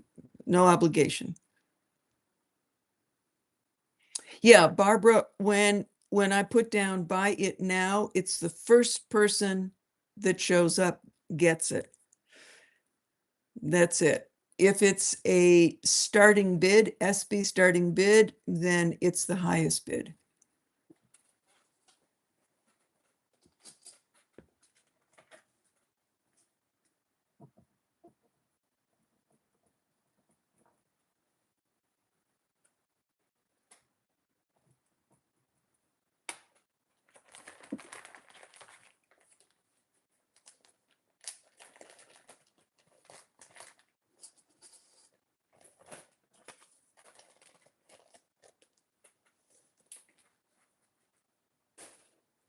Okay. You all know who Tommy Singer is? Probably one of the most collectible artists out there is Tommy Singer.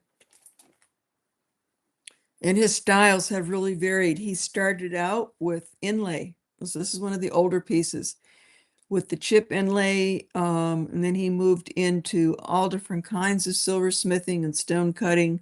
And then when he got probably too old really to work at the bench, he started doing a lot of those big, beautiful, giant beads, like big stamped beads and all different kinds of stones. He was into sugilite and lapis and opal and everything. Very expensive. So this is one of his earlier pieces. It is signed T. Singer, Sterling, and it's just a beautiful example of his silversmithing. Look how thick this is. He just never really went into anything unless it was quality. So we've got the peyote bird here. Nice tight inlay with the coral, the lapis. Actually, when you see a heart like that and a peyote bird, that's ceremony. That's the peyote ceremony. Just little tricks like that. You gotta know the religion. So I just left the old watch that was in there. I left that in there. What I might do if it doesn't sell like this and it's original, I might take that out and just put a cabochon in there. But it's so beautiful. It's like even if I don't need to know the time, I would wear it. Heavy, very heavy. I don't get to see too many Tommy Singer pieces out there anymore that are even affordable. This is 103 grams.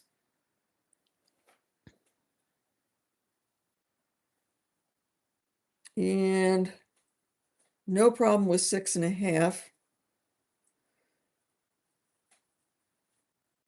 I'd say that's a 7, very comfortable 7. Now, I like to wear my cuff bracelets loose. Ah, learning moment here. When my friend Mary was here, she was trying on some of the cuff bracelets. And I noticed that she would take a cuff bracelet and she was always sliding it up. I thought, oh, interesting. Why is she always sliding that up? Well, some people think that's where your bracelet's supposed to be. Never with a cuff. Why do they call it cuff? It's supposed to fall where your cuff falls. So that usually means below the bone, below the bone. If you wear your cuffs, any cuff, down here, you can roll and twist and it never pinches you. But when you start shoving it above here, look what happens. It all of them will do that. That does not mean that it's not fitting correctly. You're not wearing it at your cuff. So remember that. Check and see. Are you pushing it up? It's not very comfortable. It should be down here. And now you can roll your wrist around and nothing is pinching. All right, so as is,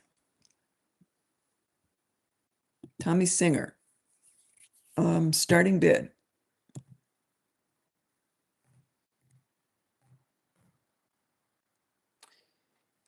That is a dynamite price for one of his. Eye candy, good deal. He is hard to find.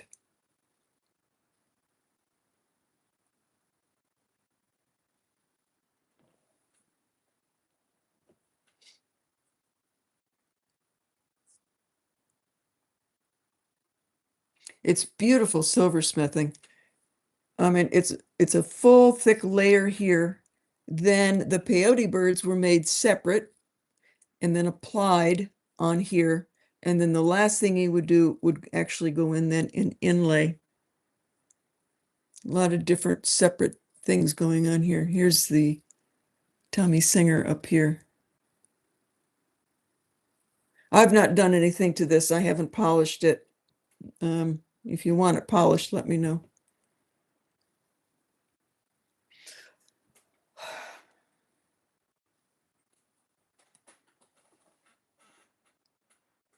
Let me see, Olga.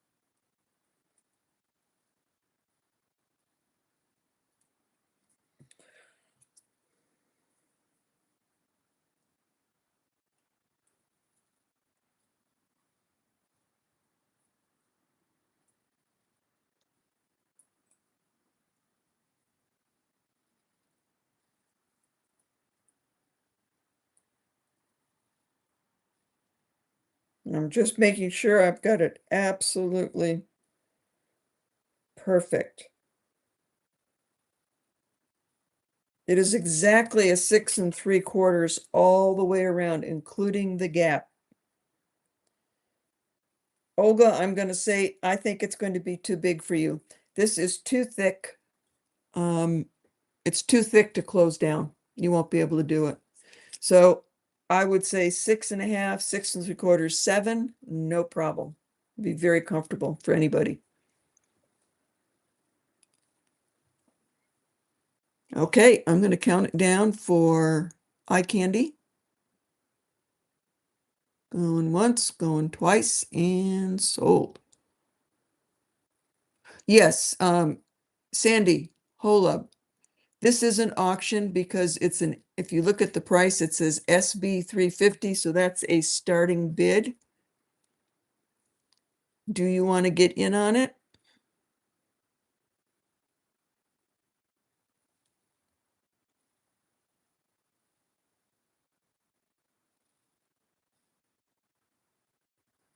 Okay, sold to eye candy.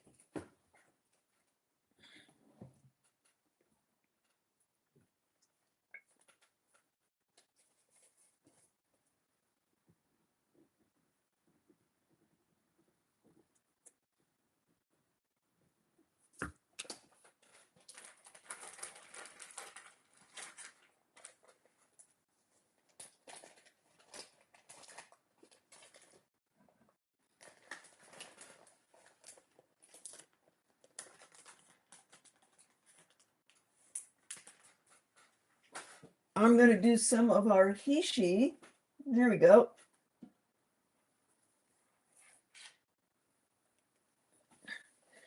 Wendy did some Heishis this week. And I did have a number of you email me for some special lengths. Thank you all very much. We got those. These are all available for tonight.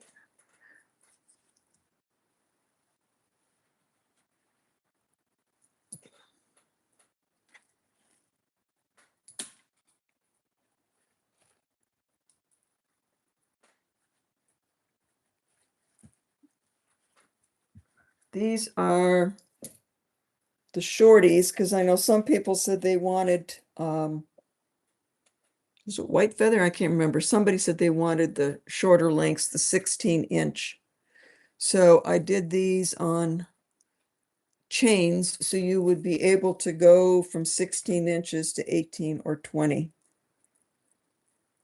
So any of these, whoops, not this one. Well, wait a minute, maybe. Oh yeah, I did. Yeah. So any of these here will go to 16 inches if you want just that short choker. So combination of all kinds of turquoise and shell and red coral, sterling silver, 4-inch up here, so you can go short or long. Mother of pearl with shell and turquoise, all turquoise, and turquoise and spiny, purple spiny.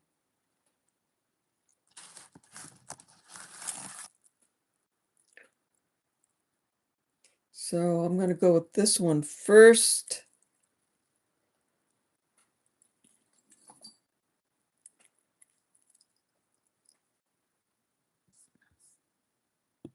So this is a buy it now at 100.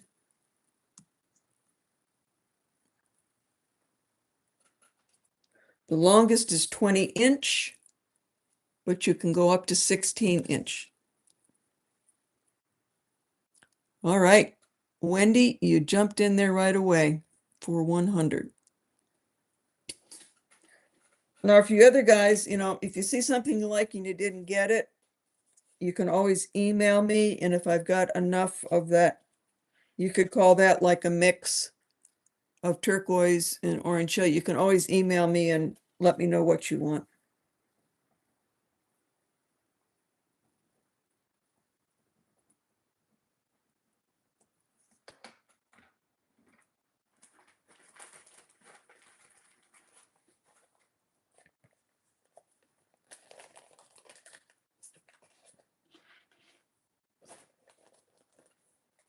All of these Heishis are right around 6 millimeters. So you should be able to wear a lot of different pendants with these. All right. Turquoise and purple spiny.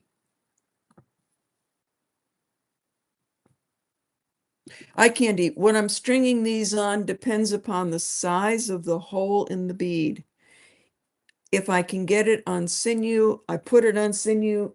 I much prefer that because you can get sinew wet and it doesn't kink. So I always try to do that first. If I can't because the size of the hole, then I use tiger tail, which is what most people string this on, is the tiger tail. So this one's on tiger tail because the holes are so tiny in there. And this one also goes to, the longest is 18 inches. The shortest is 16 inches.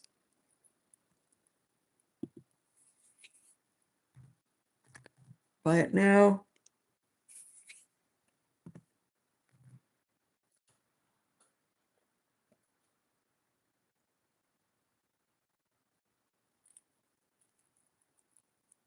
This is not block material. This is real turquoise.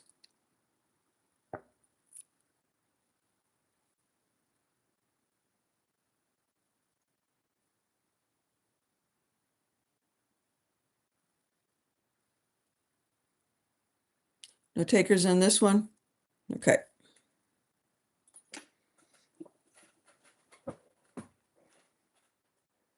How much was the large paper clip you showed at the start of the show? Is that the really long chain? This one? It's textured and oxidized. And this is 32 inches long. Was this the one, Cirox?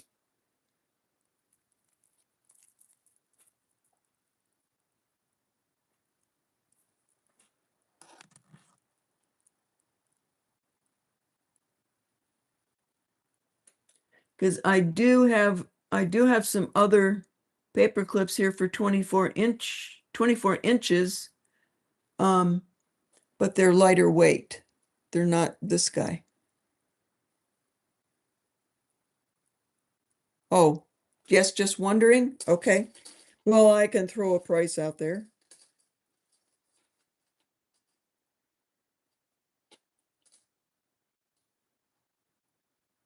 This one is 400.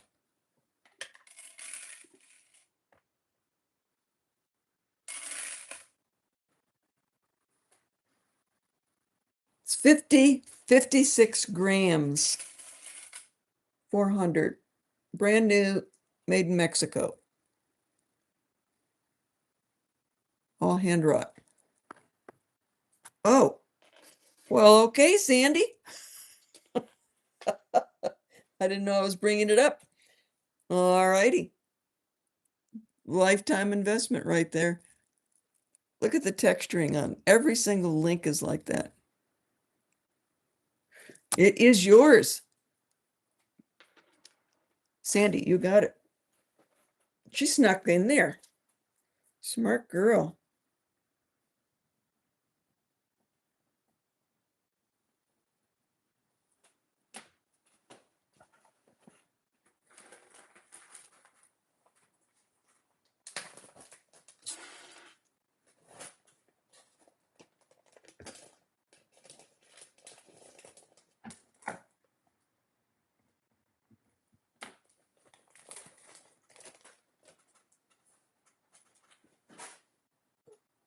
What size is this one?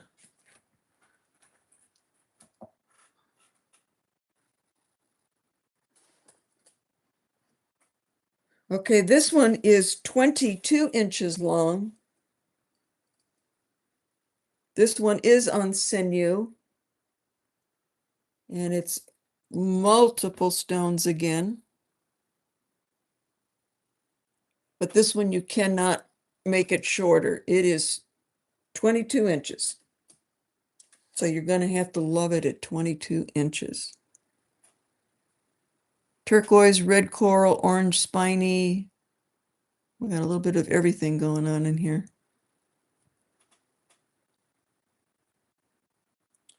White Heishi. These are round. And then the white Heishi is your kind of your square rectangular. Good quality, nice high polish on these. Okay, this one is a buy it now.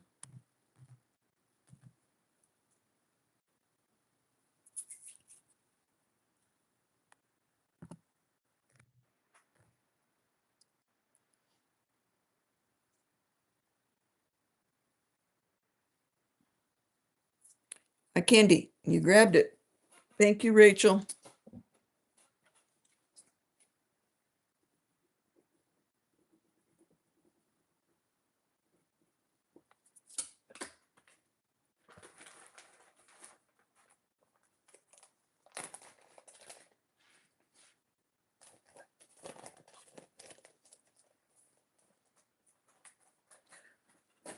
This one that's just all turquoise, little slices.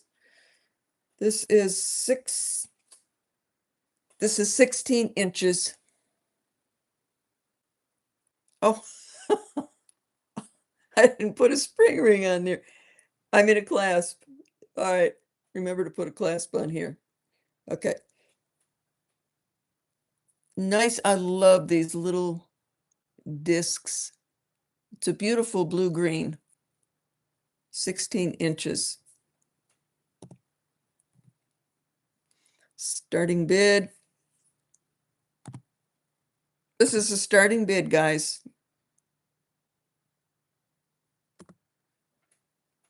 What kind of turquoise? This is Chinese turquoise, not from here. So you could say a Hubei blue-green, not stabilized.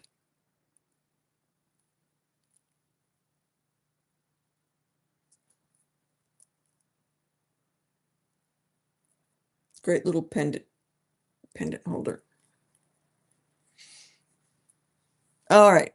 Candy's in for 80. Rebecca's in for 80. Wendy's in for 80.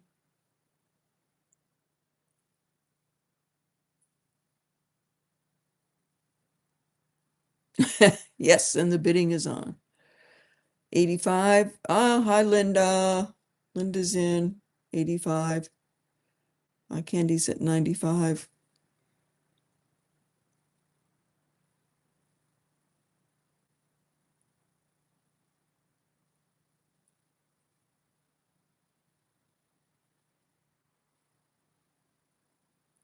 My Candy's at 105.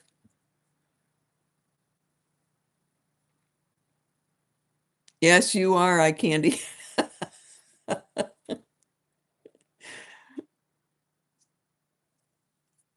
Linda's out and Wendy's out. So eye candy, you've got it for 105.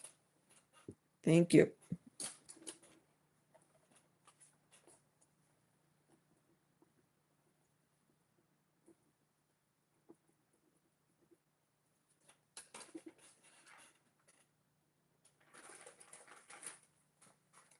Okay, I think I mentioned that I had red spiny. Red spiny is the most expensive. I've only got 2 strands. It's all I could get. So I did one strand, I did up, and the other strand I'll sit on for a while. Really nice quality here.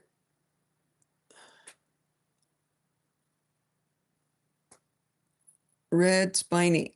And I put a few little bit of green turquoise down in the front.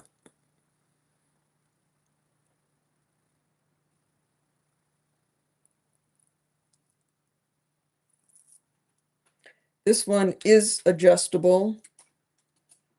So the longest is 20 inches and the shortest is 16. So anywhere from 16 to 20.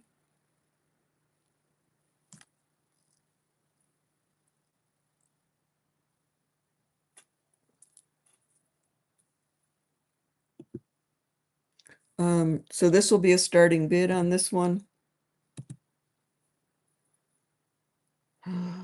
It's the red, the red, the red.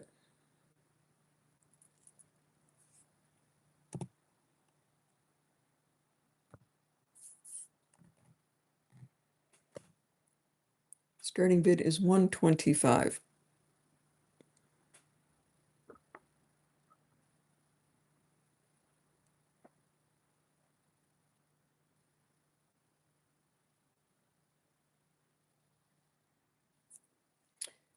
Okay. Rachel's in at 135. Linda's in at 135. Eye candy's in at 145. Someone's got to bid 150.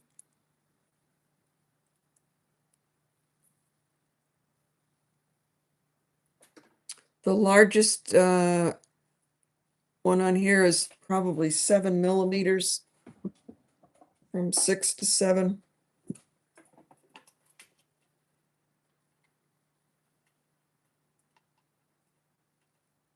Yep.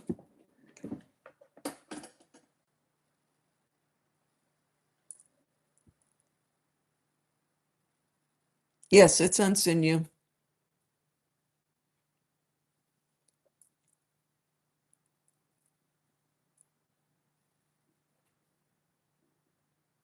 Linda's out.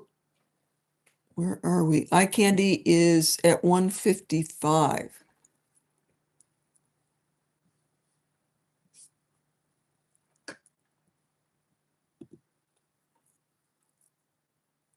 Is everybody stop bidding? I'm gonna count it down for eye candy. Going once, going twice, and sold to eye candy.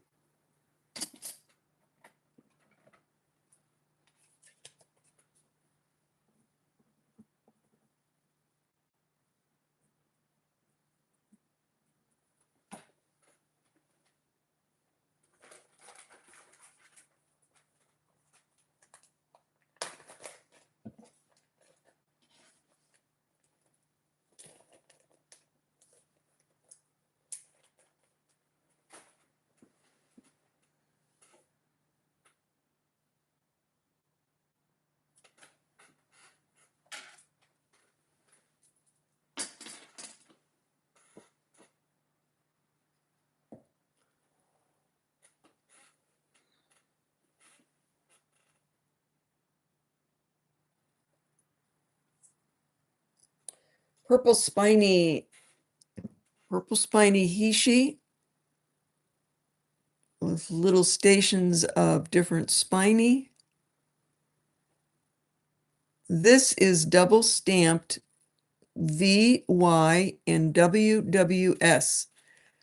Two different people were involved in making that little pendant. It's really beautiful green turquoise square. So that usually means is that one person did the silversmithing and one person did the stone. Now that VYWWS is in the book, but it's unknown. So they recognize it in the book, but there's no name. They just go on unknown.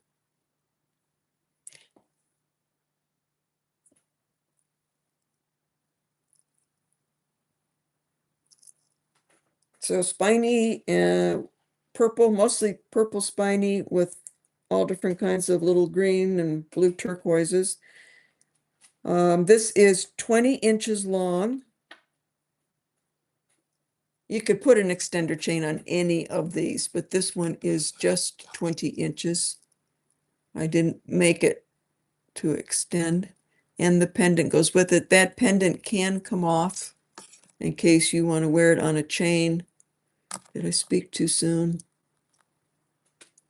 Well, I got it on there. It has to come off. Oh, it goes the other way. On the other side, you can get it off. So one side you can't because of that bead, but the other side you can.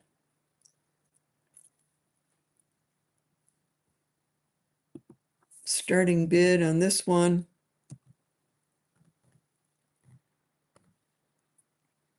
is 125.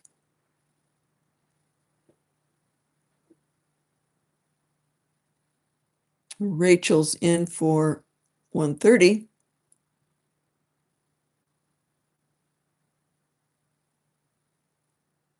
That is oxidation on the back there. I can always clean that off.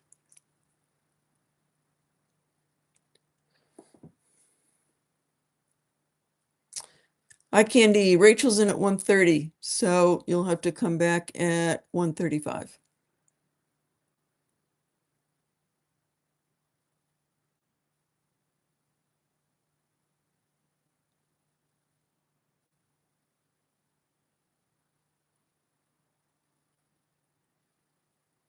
Candy's out. Okay. So Rachel, you've got it. Going once, going twice, and sold.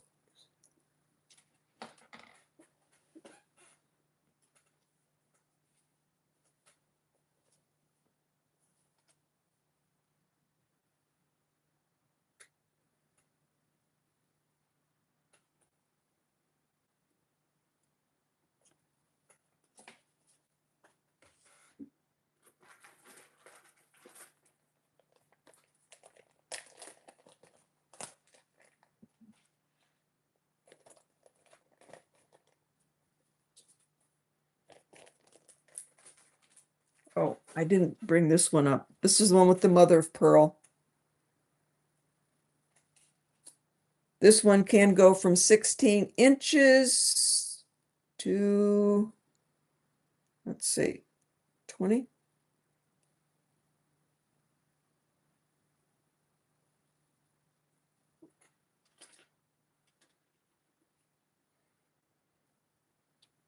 Yeah.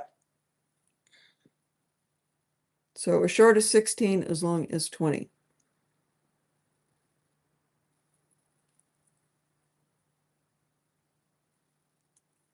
So this is the white mother of pearl Heishi and lots of other turquoises and spinies and red corals. This one is a buy it now. So first person.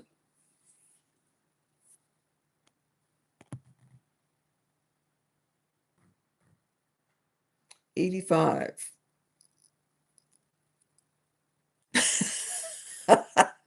Barbara, you figure because the rest are 100? All right. Buy it now for 100. Thank you very much. I can't do that to you, Barbara. You were the first to punch in, but you only have to pay me 85 because it's not an auction. That's cute. Thank you.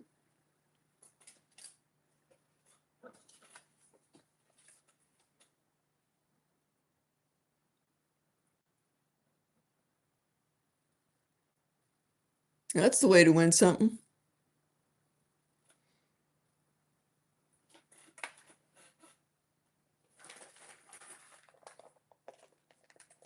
Okay, I think that's it for the Heishi.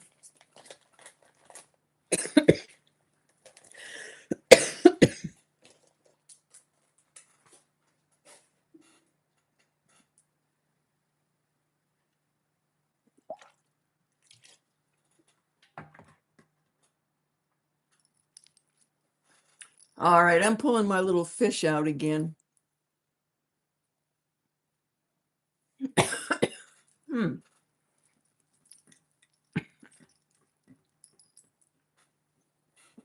Got to bring them out. I had one of these before. Lots of movement in this guy. Made in Mexico. Nice link, sterling silver chain. Chain is 24 inches long.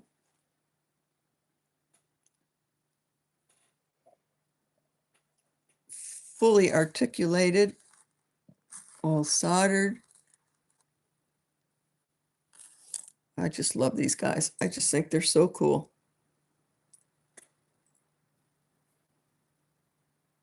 All right, pendant and chain.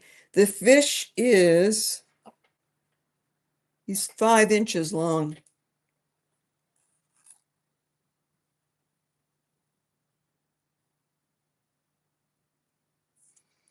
Um, Actually, I think I did, Sherry, because I watched the last one.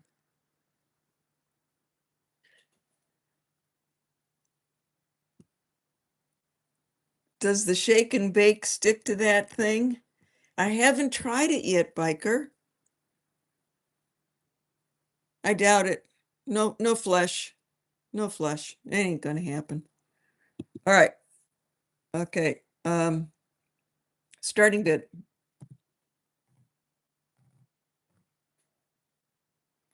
That is for our fish and our 24-inch chain.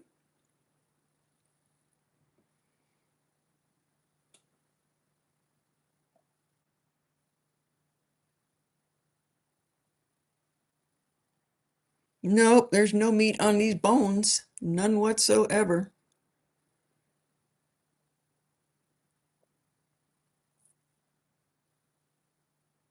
Okay, we're going to pass on him.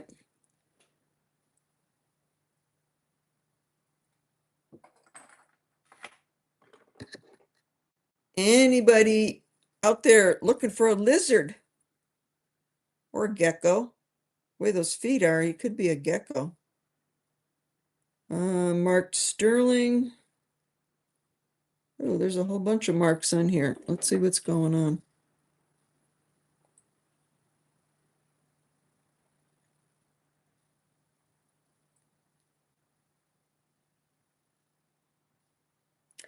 $925 Mexico.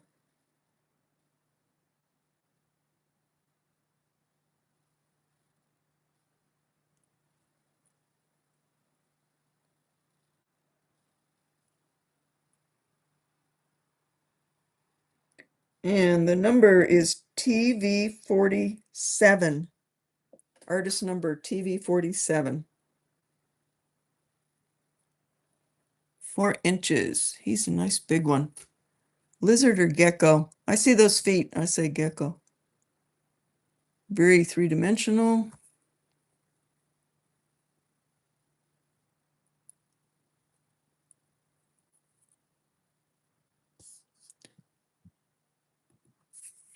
This is a buy it now.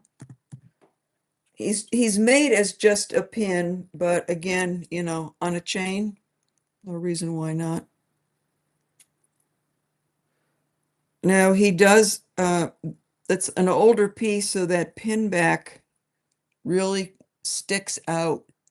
If that bothers anybody, you need to let me know and I will cut that back so that you don't have that long point there. Alrighty, this is a buy it now. 48.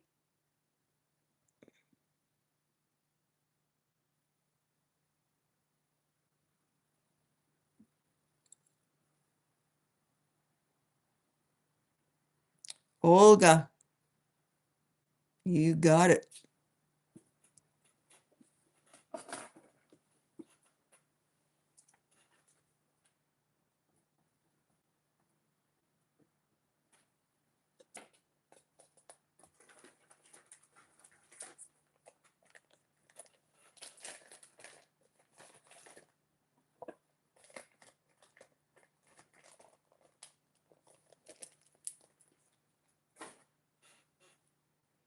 Okay, this is a very fun chain.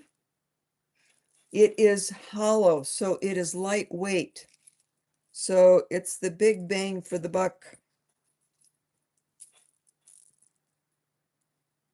It's Italian. It looks brand new.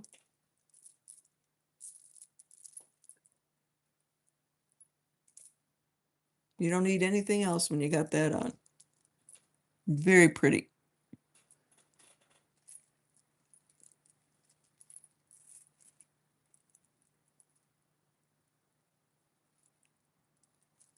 Let's see here. It is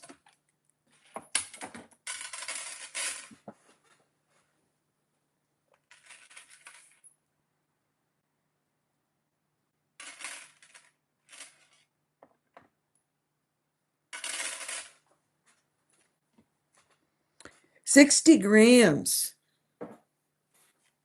of sterling silver, Italian made.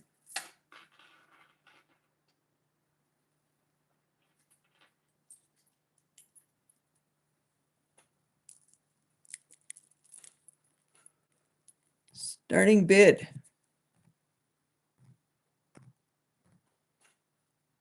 Starting bid, 150. Nice, beautiful, big, oh, what's that thing called?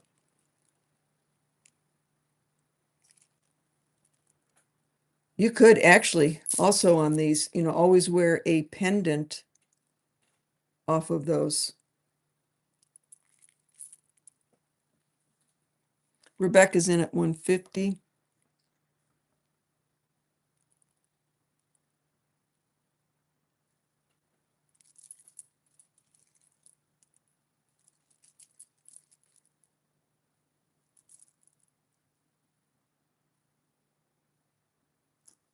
Looking for one 20 inches, a little smaller links. We'll see if I can find one.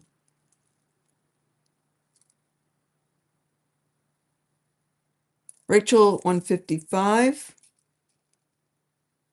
Rebecca's 160.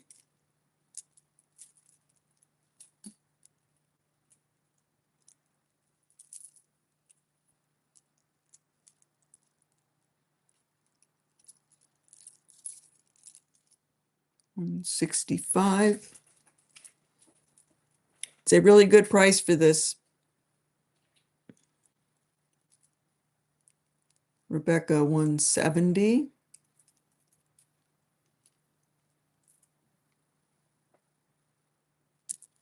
It looks brand new.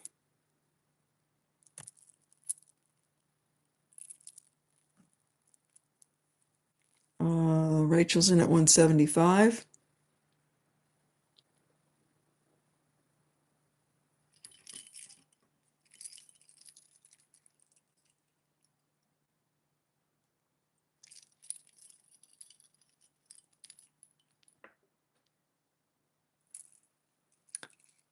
Rebecca's in at 180.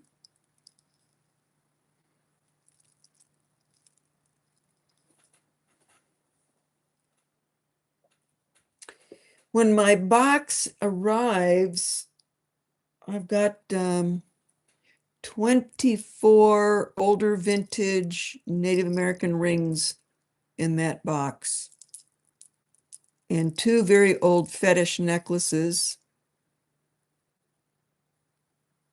Rachel, 185. Rebecca, 190.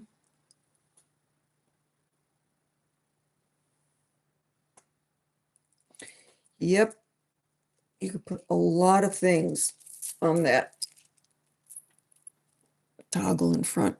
Toggle, thank you. God, I couldn't come up with that word before.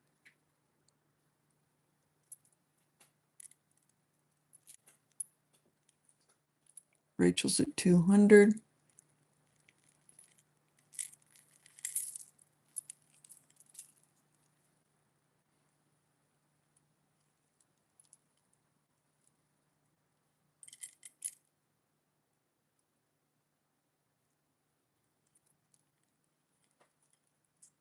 Rebecca's out.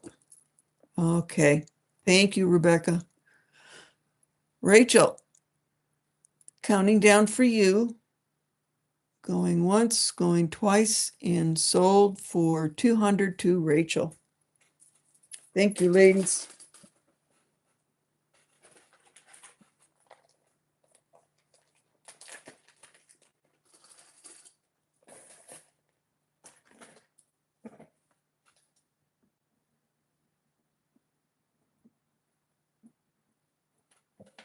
Okay, somebody asked me earlier if I was going to sell this ring. And I will, because I just reminded myself that I've got 24 coming in. So I think I will go ahead. Stamp sterling, no maker mark. Older piece. Royston.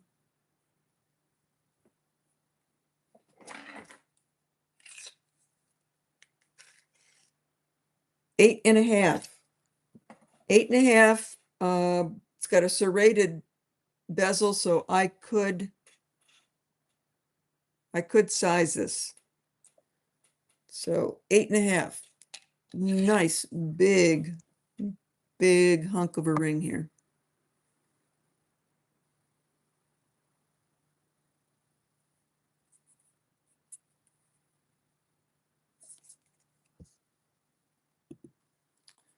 Okay, starting bid.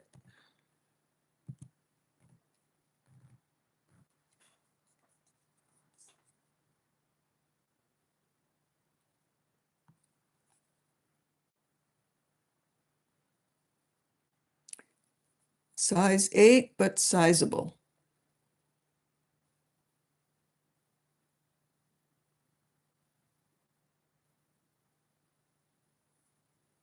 Eye candy is in. Can you size inlay rings? No. Um, if you're going up, then I don't have to cut anything and solder. When you have to go smaller, you have to take the stone out. It's like making a whole new ring. So there's a lot of labor in it. If you're going up and it's just a little bit, then I can literally put it on the ring mandrel and I can knock it up. A half, sometimes a full, if the shank is thick enough. Hi, Kirsten. Sandy's in at 205. Eye candy is in at 210.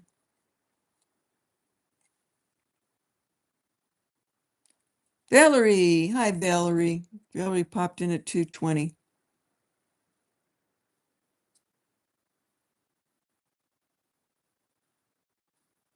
Sounds like a good trivia question. Yes, it is.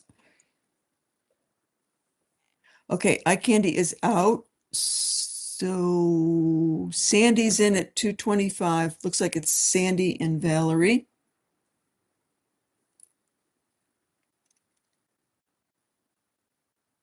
Valerie is at 230.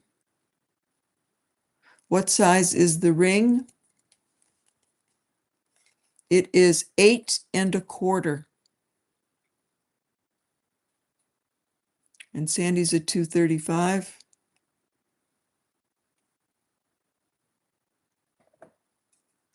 Value's at 240.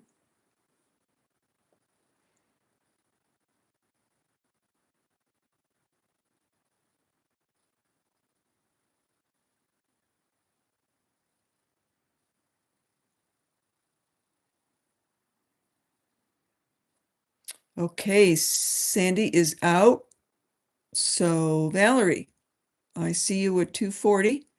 So we're going to count down, going once, going twice. Sold to Valerie. Thank you.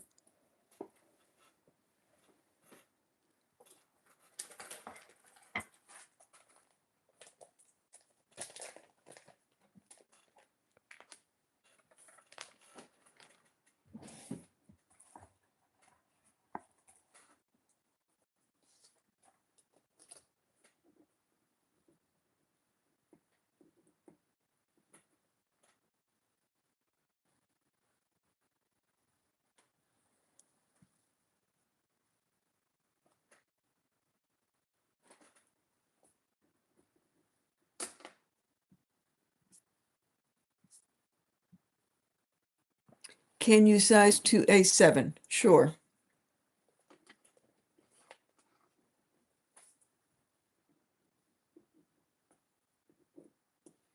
Okay.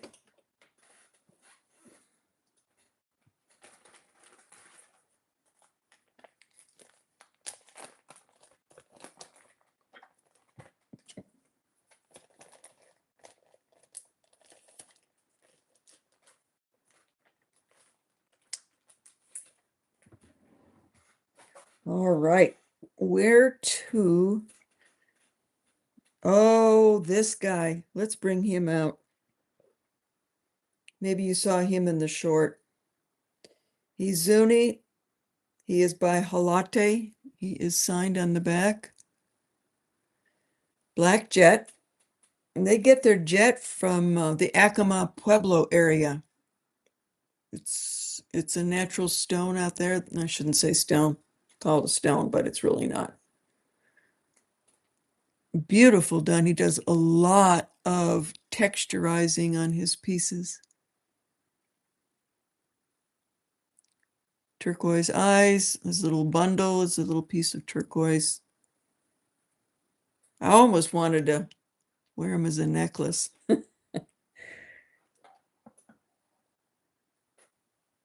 almost 4 inches long.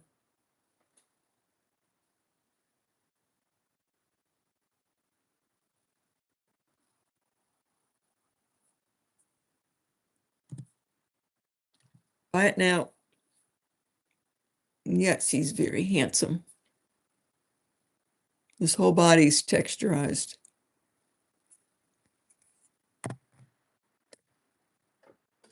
Buy it now for 80.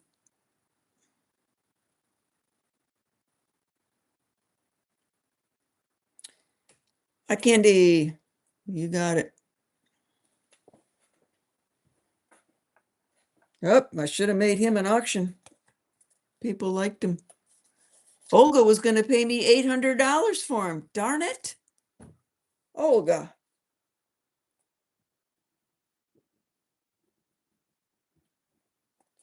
Sometimes you people are just so generous.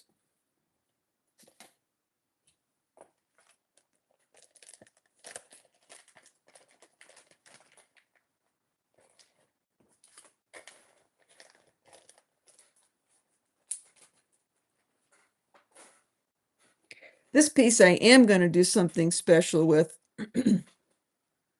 This is an absolutely gorgeous eagle. Look at the amount of carving done on him. That's a lot of in both sides. Look at the eye, the beak, fully detailed. I'm going to make a pendant out of him.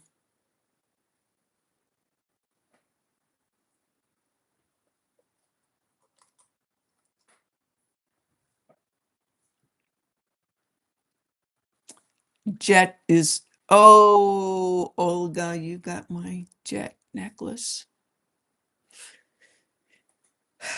I've got some round jet beads, and that's all I've been able to find.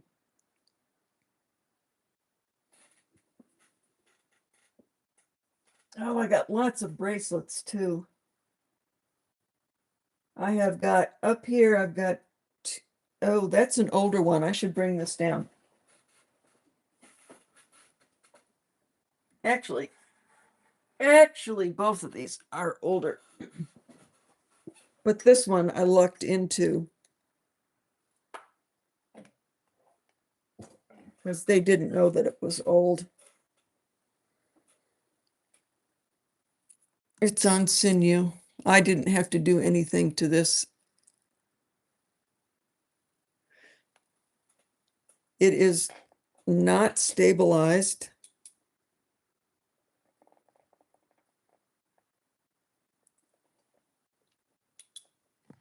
And when I first saw it, I almost thought that maybe they were hand drilled, but they're not. But a lot of these older pieces, the beads are not real, what's the word I'm looking for? They're not all the same size. So a lot of these here, you'll see they're kind of thick, but then there's some thin ones in there again. A really, really nice, beautiful green turquoise. I don't know. It sure looks like Royston, but I can't tell you because I don't know for sure. It's that same type of green coloring. Whoops. This really nice old Heishi. Kiwa Pueblo, more than likely. It's got the old, also the old little bell caps on here. No stamping, no name. Old hook. This, it's a little bit longer than normal too, which I liked. This one's 20 inches.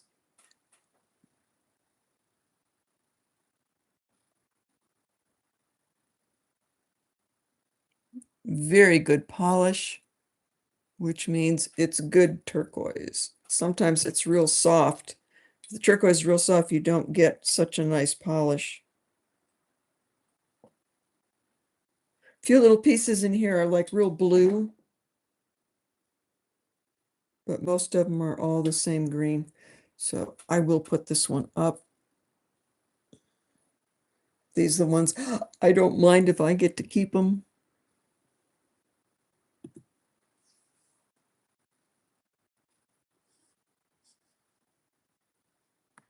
Okay, starting bid on this.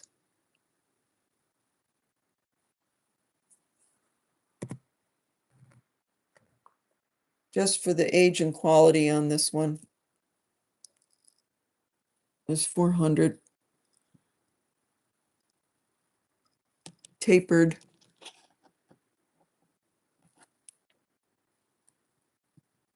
Very old style hook.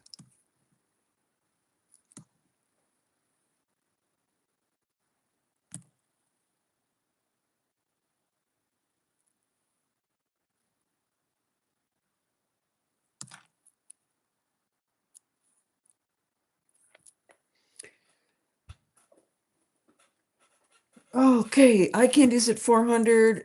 Olga's in at 400. Biker's in with 1, 2, 3 lightning bolts. Eye candy is in at 425. It is, well, I love it all. I mean, I love all the Native American, but my biggest collection for me is always, it's always the old Heishi beads and the Jocelyn necklaces. I think maybe because that was the first original jewelry for them. They started out with shell. That was the first one that they started to work with. And then the shell moved into stones. Once the Spanish came in and started showing them silversmithing, then they wanted stones to put in it.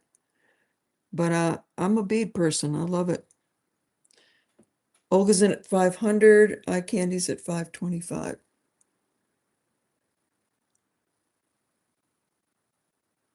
This is just old traditional look.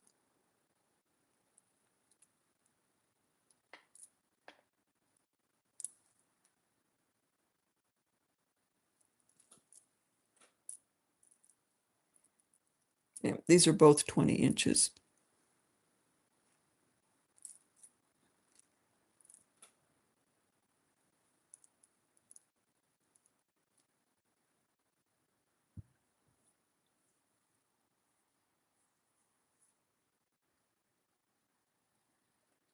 The old pipe beads made of animal bone. Yep, that's very much the Plains Indians, like the Lakota Sioux and the Cheyenne. Their breastplates were old bone.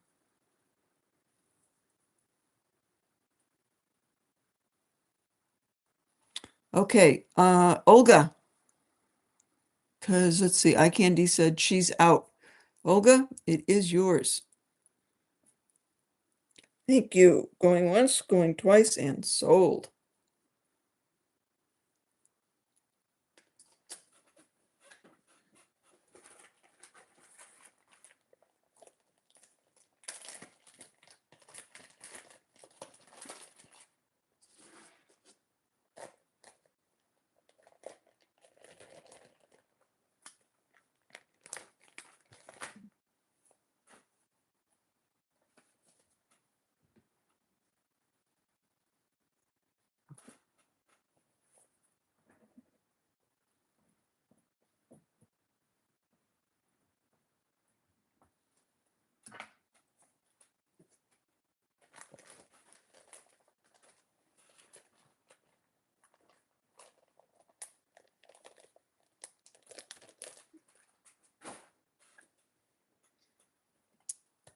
Oh, let's do the other charm bracelet.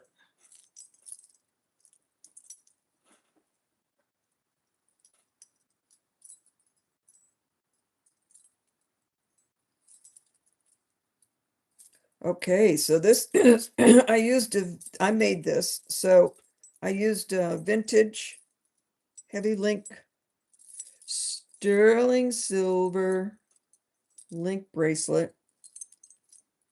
My goodness. Honey Bun's hair is everywhere.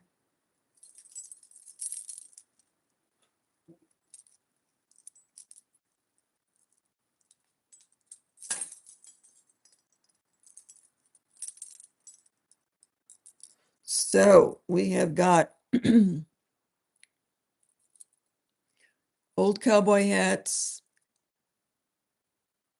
Where am I? Oh, oh, okay. This cowboy hat is a pin, but I put it on here because I'm going to sell it with the bracelet because it's got a hat theme going on. This one is Mexico. It is stamped here, Mexico. So that hat will go with this. I just put it on there to remind myself.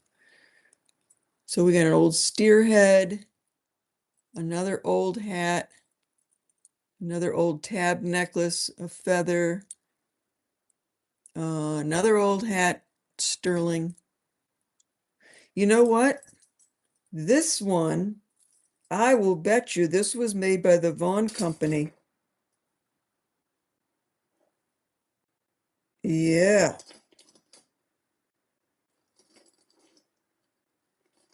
I do believe this was made by the Vaughn Company. So this is the Fred Harvey era period. I thought so because it looks exactly like it. And there's usually have this little indent. This is older. The tab also is. The feather is vintage, but not old. This is vintage, but not old. Nice. I love that feather. It's a cutout feather. And it is signed 925.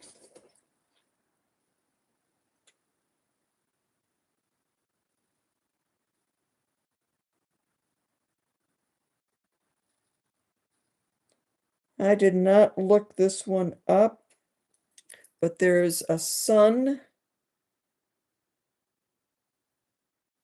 and inside the sun is SJC.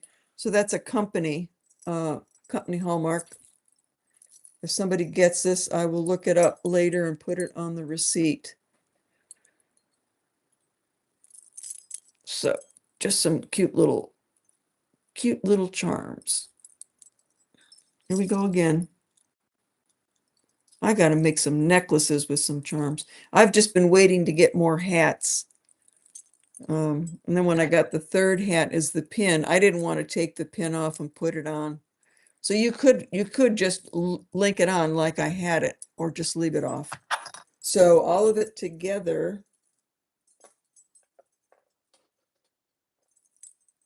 all the sterling together. Okay, this is a starting bid.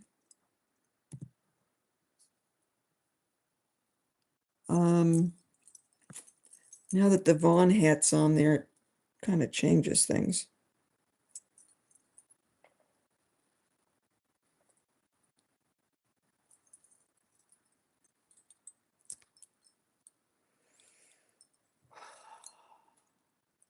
I should think these things out before I bring them out. Oh, yes. Oh, it's also got a little milagro. I wish I had more of these. This is my last little milagro. And I got these from the church in Ojo Caliente, where there was lots of magical healings, and people that go to Ojo Caliente, they'll take some of the sacred soil or dirt from the church. So there's lots of healings. And when you go back in that room, you see all these crutches. I mean, hundreds of crutches hanging up on the walls. And that's a little Mother Mary Milagro from Ojo Caliente Church. Maybe I'll get some more if I get to go back out there this fall. All right, Wendy, make up your mind. Are you going to sell this or what? Okay. Starting bid.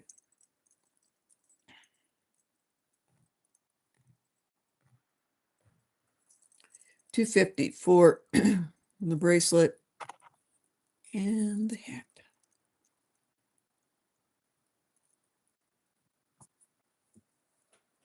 Rebecca, $250. And Olga's in for $250.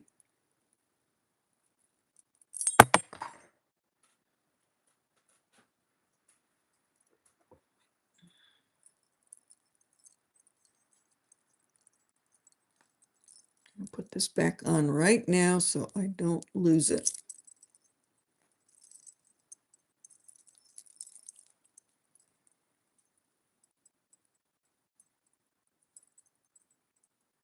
And Sandy, everybody's at 250. So somebody's going to have to make the move.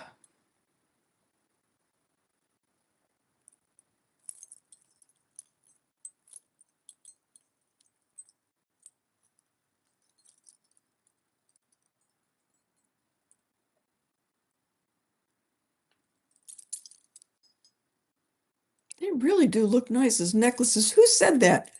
Somebody said that. Put a chain on it. They make a great necklace.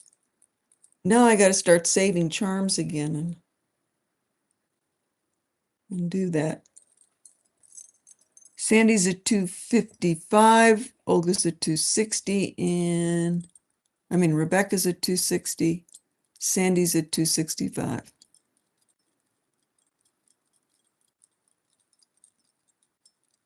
Oh, Sherry, you can always have two. But I think since you buy giant lots, you probably can find all kinds of cool charms. Rebecca's out and Olga's still in at 270.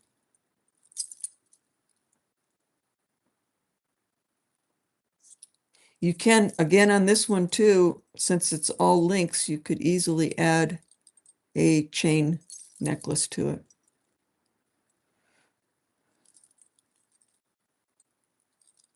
Sandy's in at 275 and Olga's in at 280.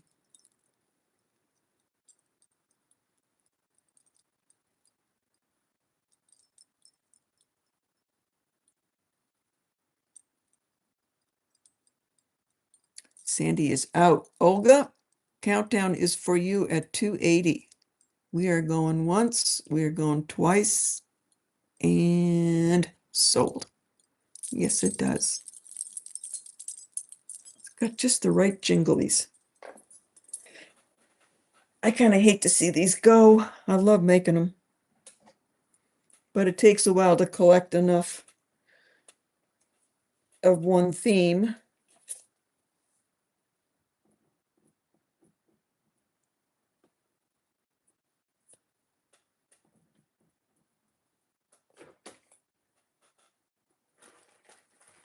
All right. Am I missing anything? Is anybody waiting on anything? I didn't bring out. Well, I do have a whole lot of really cool bracelets. But I can wait. I don't think I'm ready to let go of my squash blossom. Ooh, I wonder if I won that squash blossom. Ooh. I got to get on the internet to find out.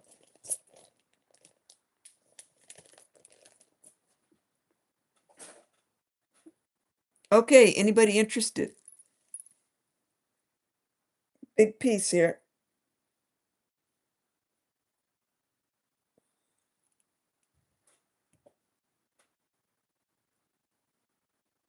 Saucer, handmade Navajo saucer beads. You can wear with a pendant, without a pendant. You can stack like you saw I did with the big turquoise beads. This one is 20 inches long. It's on chain.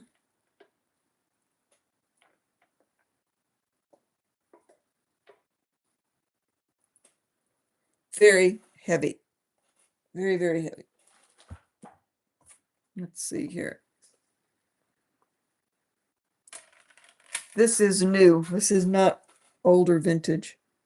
108 grams. So your saucer beads, they take two different pieces of silver. They cut out the round disc. They put it in the mold. They knock it out. Then they do the other side. They solder it. And then they drill holes in every single one. It's a very laborious job. Starting bid.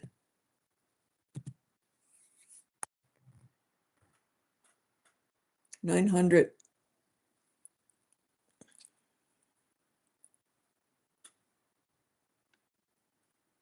These run about $1,800 retail. Santa Fe, you'll pay a whole lot more. I don't buy in Santa Fe ever. It's always expensive. They can get it because that's where all the tourists go. Eye candy is in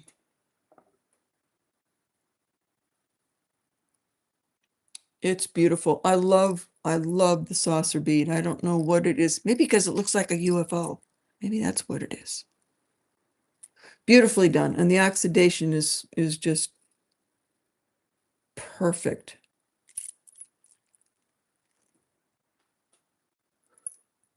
Oh, you got no competition here. All right, eye candy, we're counting it down for you. Going once, going twice, and sold.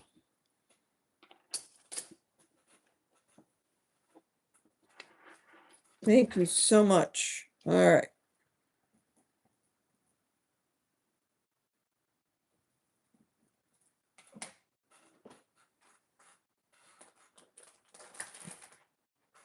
All right, I got a few more little smaller fun pieces here that are just all over the place, not necessarily native.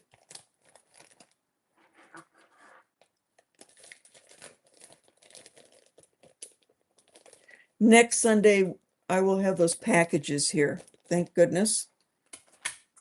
So we'll see some good vintage rings and two fetishes. These fetish necklaces, I think, actually are not Zuni. They're from the Santo Domingo Kiwa Pueblo, which will be interesting. That's actually why I got them. Because most of the time, those fetish necklaces are Zuni. But this did have some provenance, so I knew that would be good for it. All right. Now we're going to get into Sajin. Do we have any Sajin lovers out there? I like Sajin. I like those little Balinese faces. Blue topaz, amethyst, peridot. Good size bale. Looks like it's about 2 inches long. 2.5 inches long. Looks like it's brand new.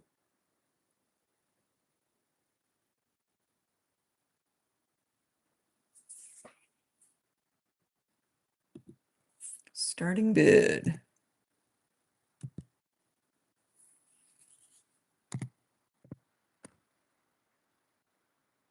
Sterling silver, real gemstones, bone for the face.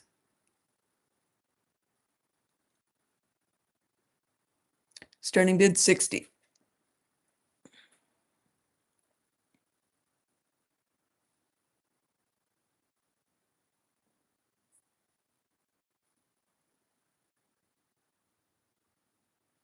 It is Mark Sajin.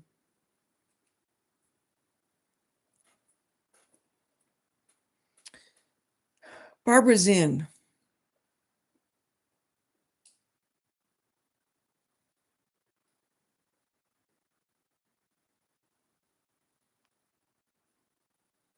All right, I'm going to count down for Barb.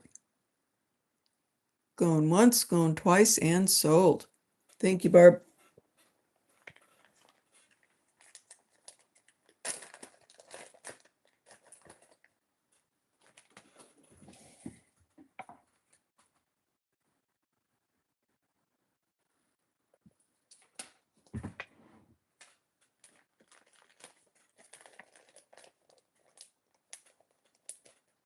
I feel like I'm missing something tonight. What was I gonna talk about something other than the contest? Well, that's okay. We'll do it another time. All right. This is, oh, I think this is Carolyn Pollock. Let's see here. Yes, CP, 925 CP. Turquoise, nice little flower-like design all the way around. And this has got a giant bail on it, and it snaps open.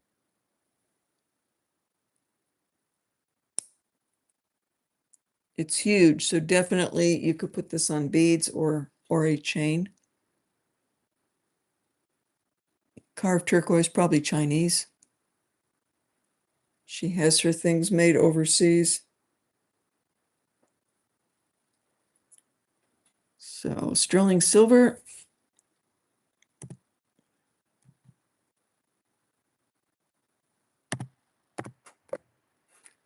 $70.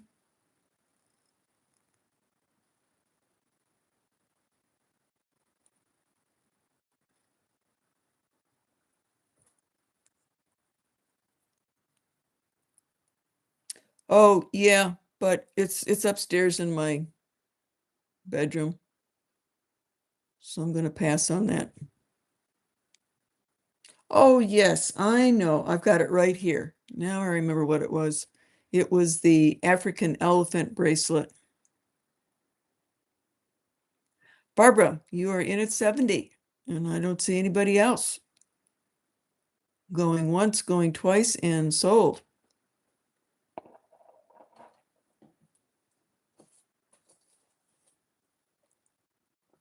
You did not have to work very hard for that one, Barb.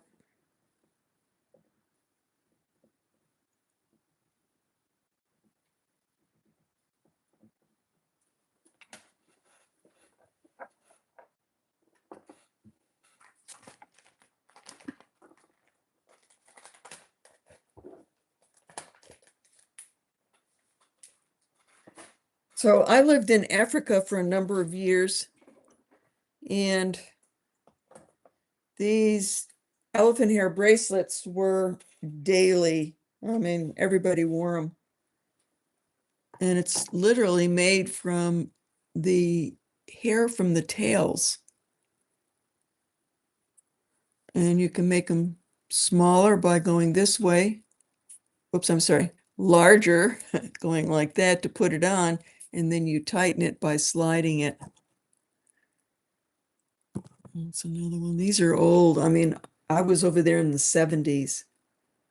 I bought these in 1971, probably 1971. So then somebody, I know you've seen these before. Oh, okay. So somebody decided to do that same thing in metal. So sterling silver and gold filled. You see where they got the idea from. They wrapped it around here and then tied it. And they did the same thing here. They wrapped it around and then tied it. And this opens and closes. Let's see. Which one is it? It's these. So you push these up to open it, and then once it's on your wrist, you close it down. So that's where they got that idea from.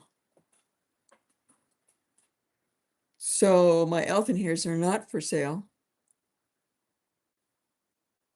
but the sterling silver and gold filled is. And we'll make this one starting bid of 60. That's a deal. That's a lot of silver in there.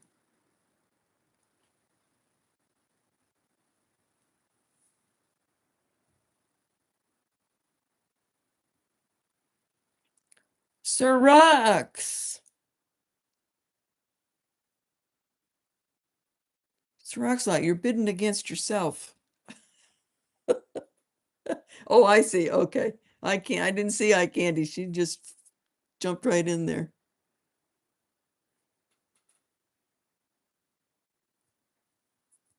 See, now I close it up by pushing and closing those bars. It's a very neat idea.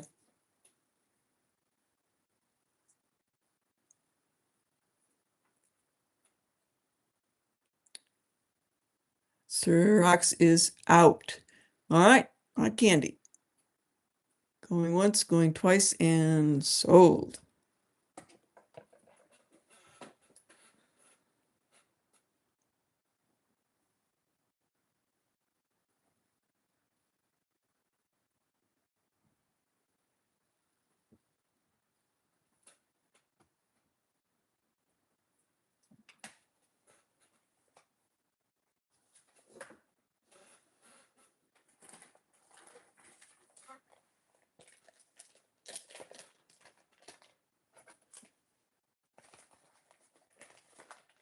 Okay, let's see. It is 11:35. Well, I could certainly quit, or I could run through some more of these.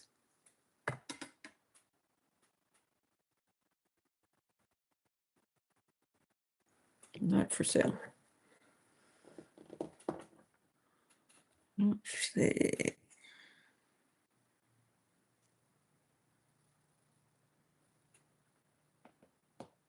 Oh, this is a little cutie.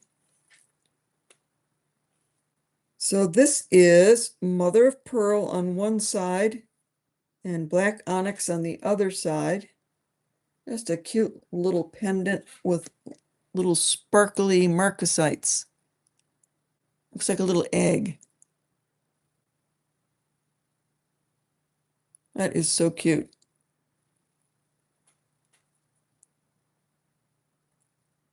Black or white. That mother of pearl's nice and shiny. Even the bale's got little marcasites on it.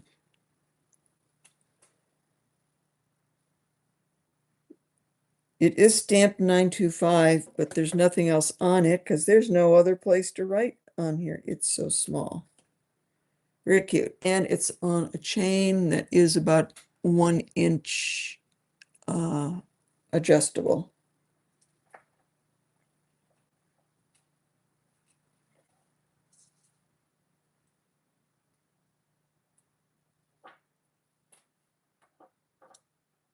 So you could go from 16 to 18.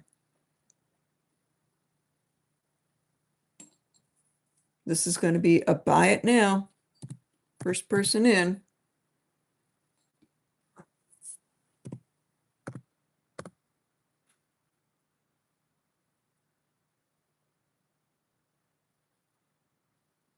Buy it now for 40. Thank you, Lenore.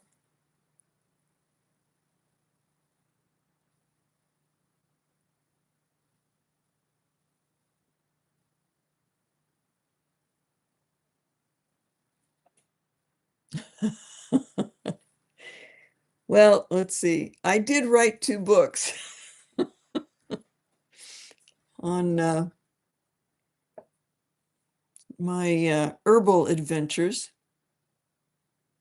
Ada, come in at 40. You got it, Ada.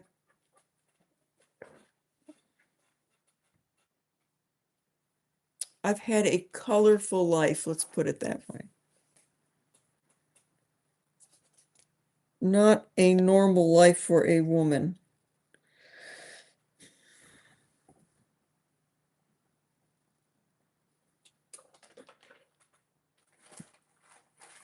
So I know what I can do.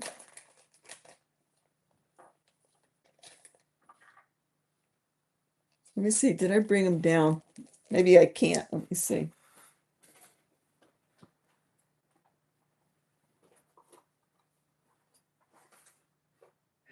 Okay.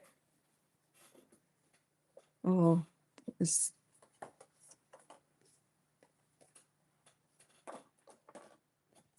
All right. So I was going through all my old photos today, reminiscing. So I moved from Richmond, Virginia, city of Richmond, Virginia, to the desert, high desert of Taos, New Mexico. Dirt poor. Went out in a trailer and a truck, but I was going to go there no matter what. It was in my soul. So when I got there, couldn't afford to buy anything, so I bought 40 acres of desert land, just desert, 40 acres, and lived in my trailer. And little by little, myself, um, natives from the Taos Pueblo, lots of Mexicans from Mexico, and a whole bunch of hippies. We all built my house together. And I was part of the crew. And my house is adobe style. So that means it was literally built out of adobe mud. And the inside of the house, I'll have some pictures here. The inside of the house was true adobe dirt on the inside. The outside of the house was adobe dirt, but then we put plaster over it, over the top of it. So in case it rained or snowed, I wouldn't have to mud it every single year. So this is my house in the desert with nobody around me, which is the way I wanted it. So that's the south facing. I wanted it solar. So it was all in the south. It's my big teepee that was there. And then I had just built this part. And then when my parents came out to live with me, we built a little casita for my parents. And then there's a little walkway here. So they had their little part and I had mine, and we all lived happily ever after. And then this was my sweat lodge. I had a huge sweat lodge for ceremony. Look at the mountains. That's Taos Mountain. This was early in the morning after our first little snow. So that was my life for 20 some years.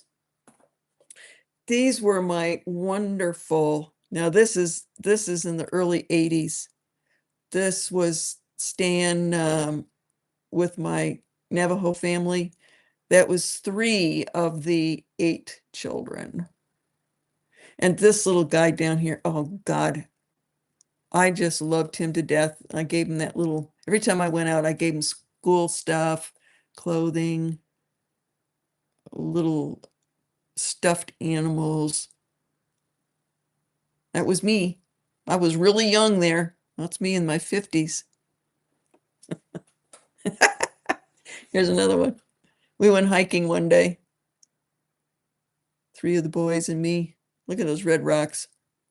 That's what happens when you get old. You reminisce a lot. Okay. Thank you. 11:43. I think we can end on that. Thank you all so very, very much. I appreciate it. Every time we get together, it's wonderful. I love my chat. I love how everybody gets into the chat, hangs out, talks, buys. You all cheer for everybody. That's good. You know, just so well behaved. I just love you all. It's just fantastic. Yes, a million lives in one. Yeah, and now I'm sitting in the middle of the city back in Lynchburg, Virginia. What? Oh, so funny. That's right, Ronnie. Ronnie lived in Cuesta. Cuesta was like a half an hour's drive north of Taos. She lived there in the 70s. Yes, and Honey Bun showed up just before I moved here.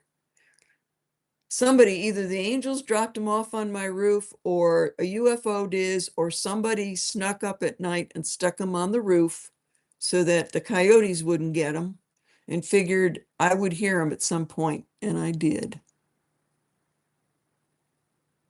Okay, thank you all. Back next Sunday with a lot more native stuff. So thank you all so much. Bye. Lenore, love you. Thank you.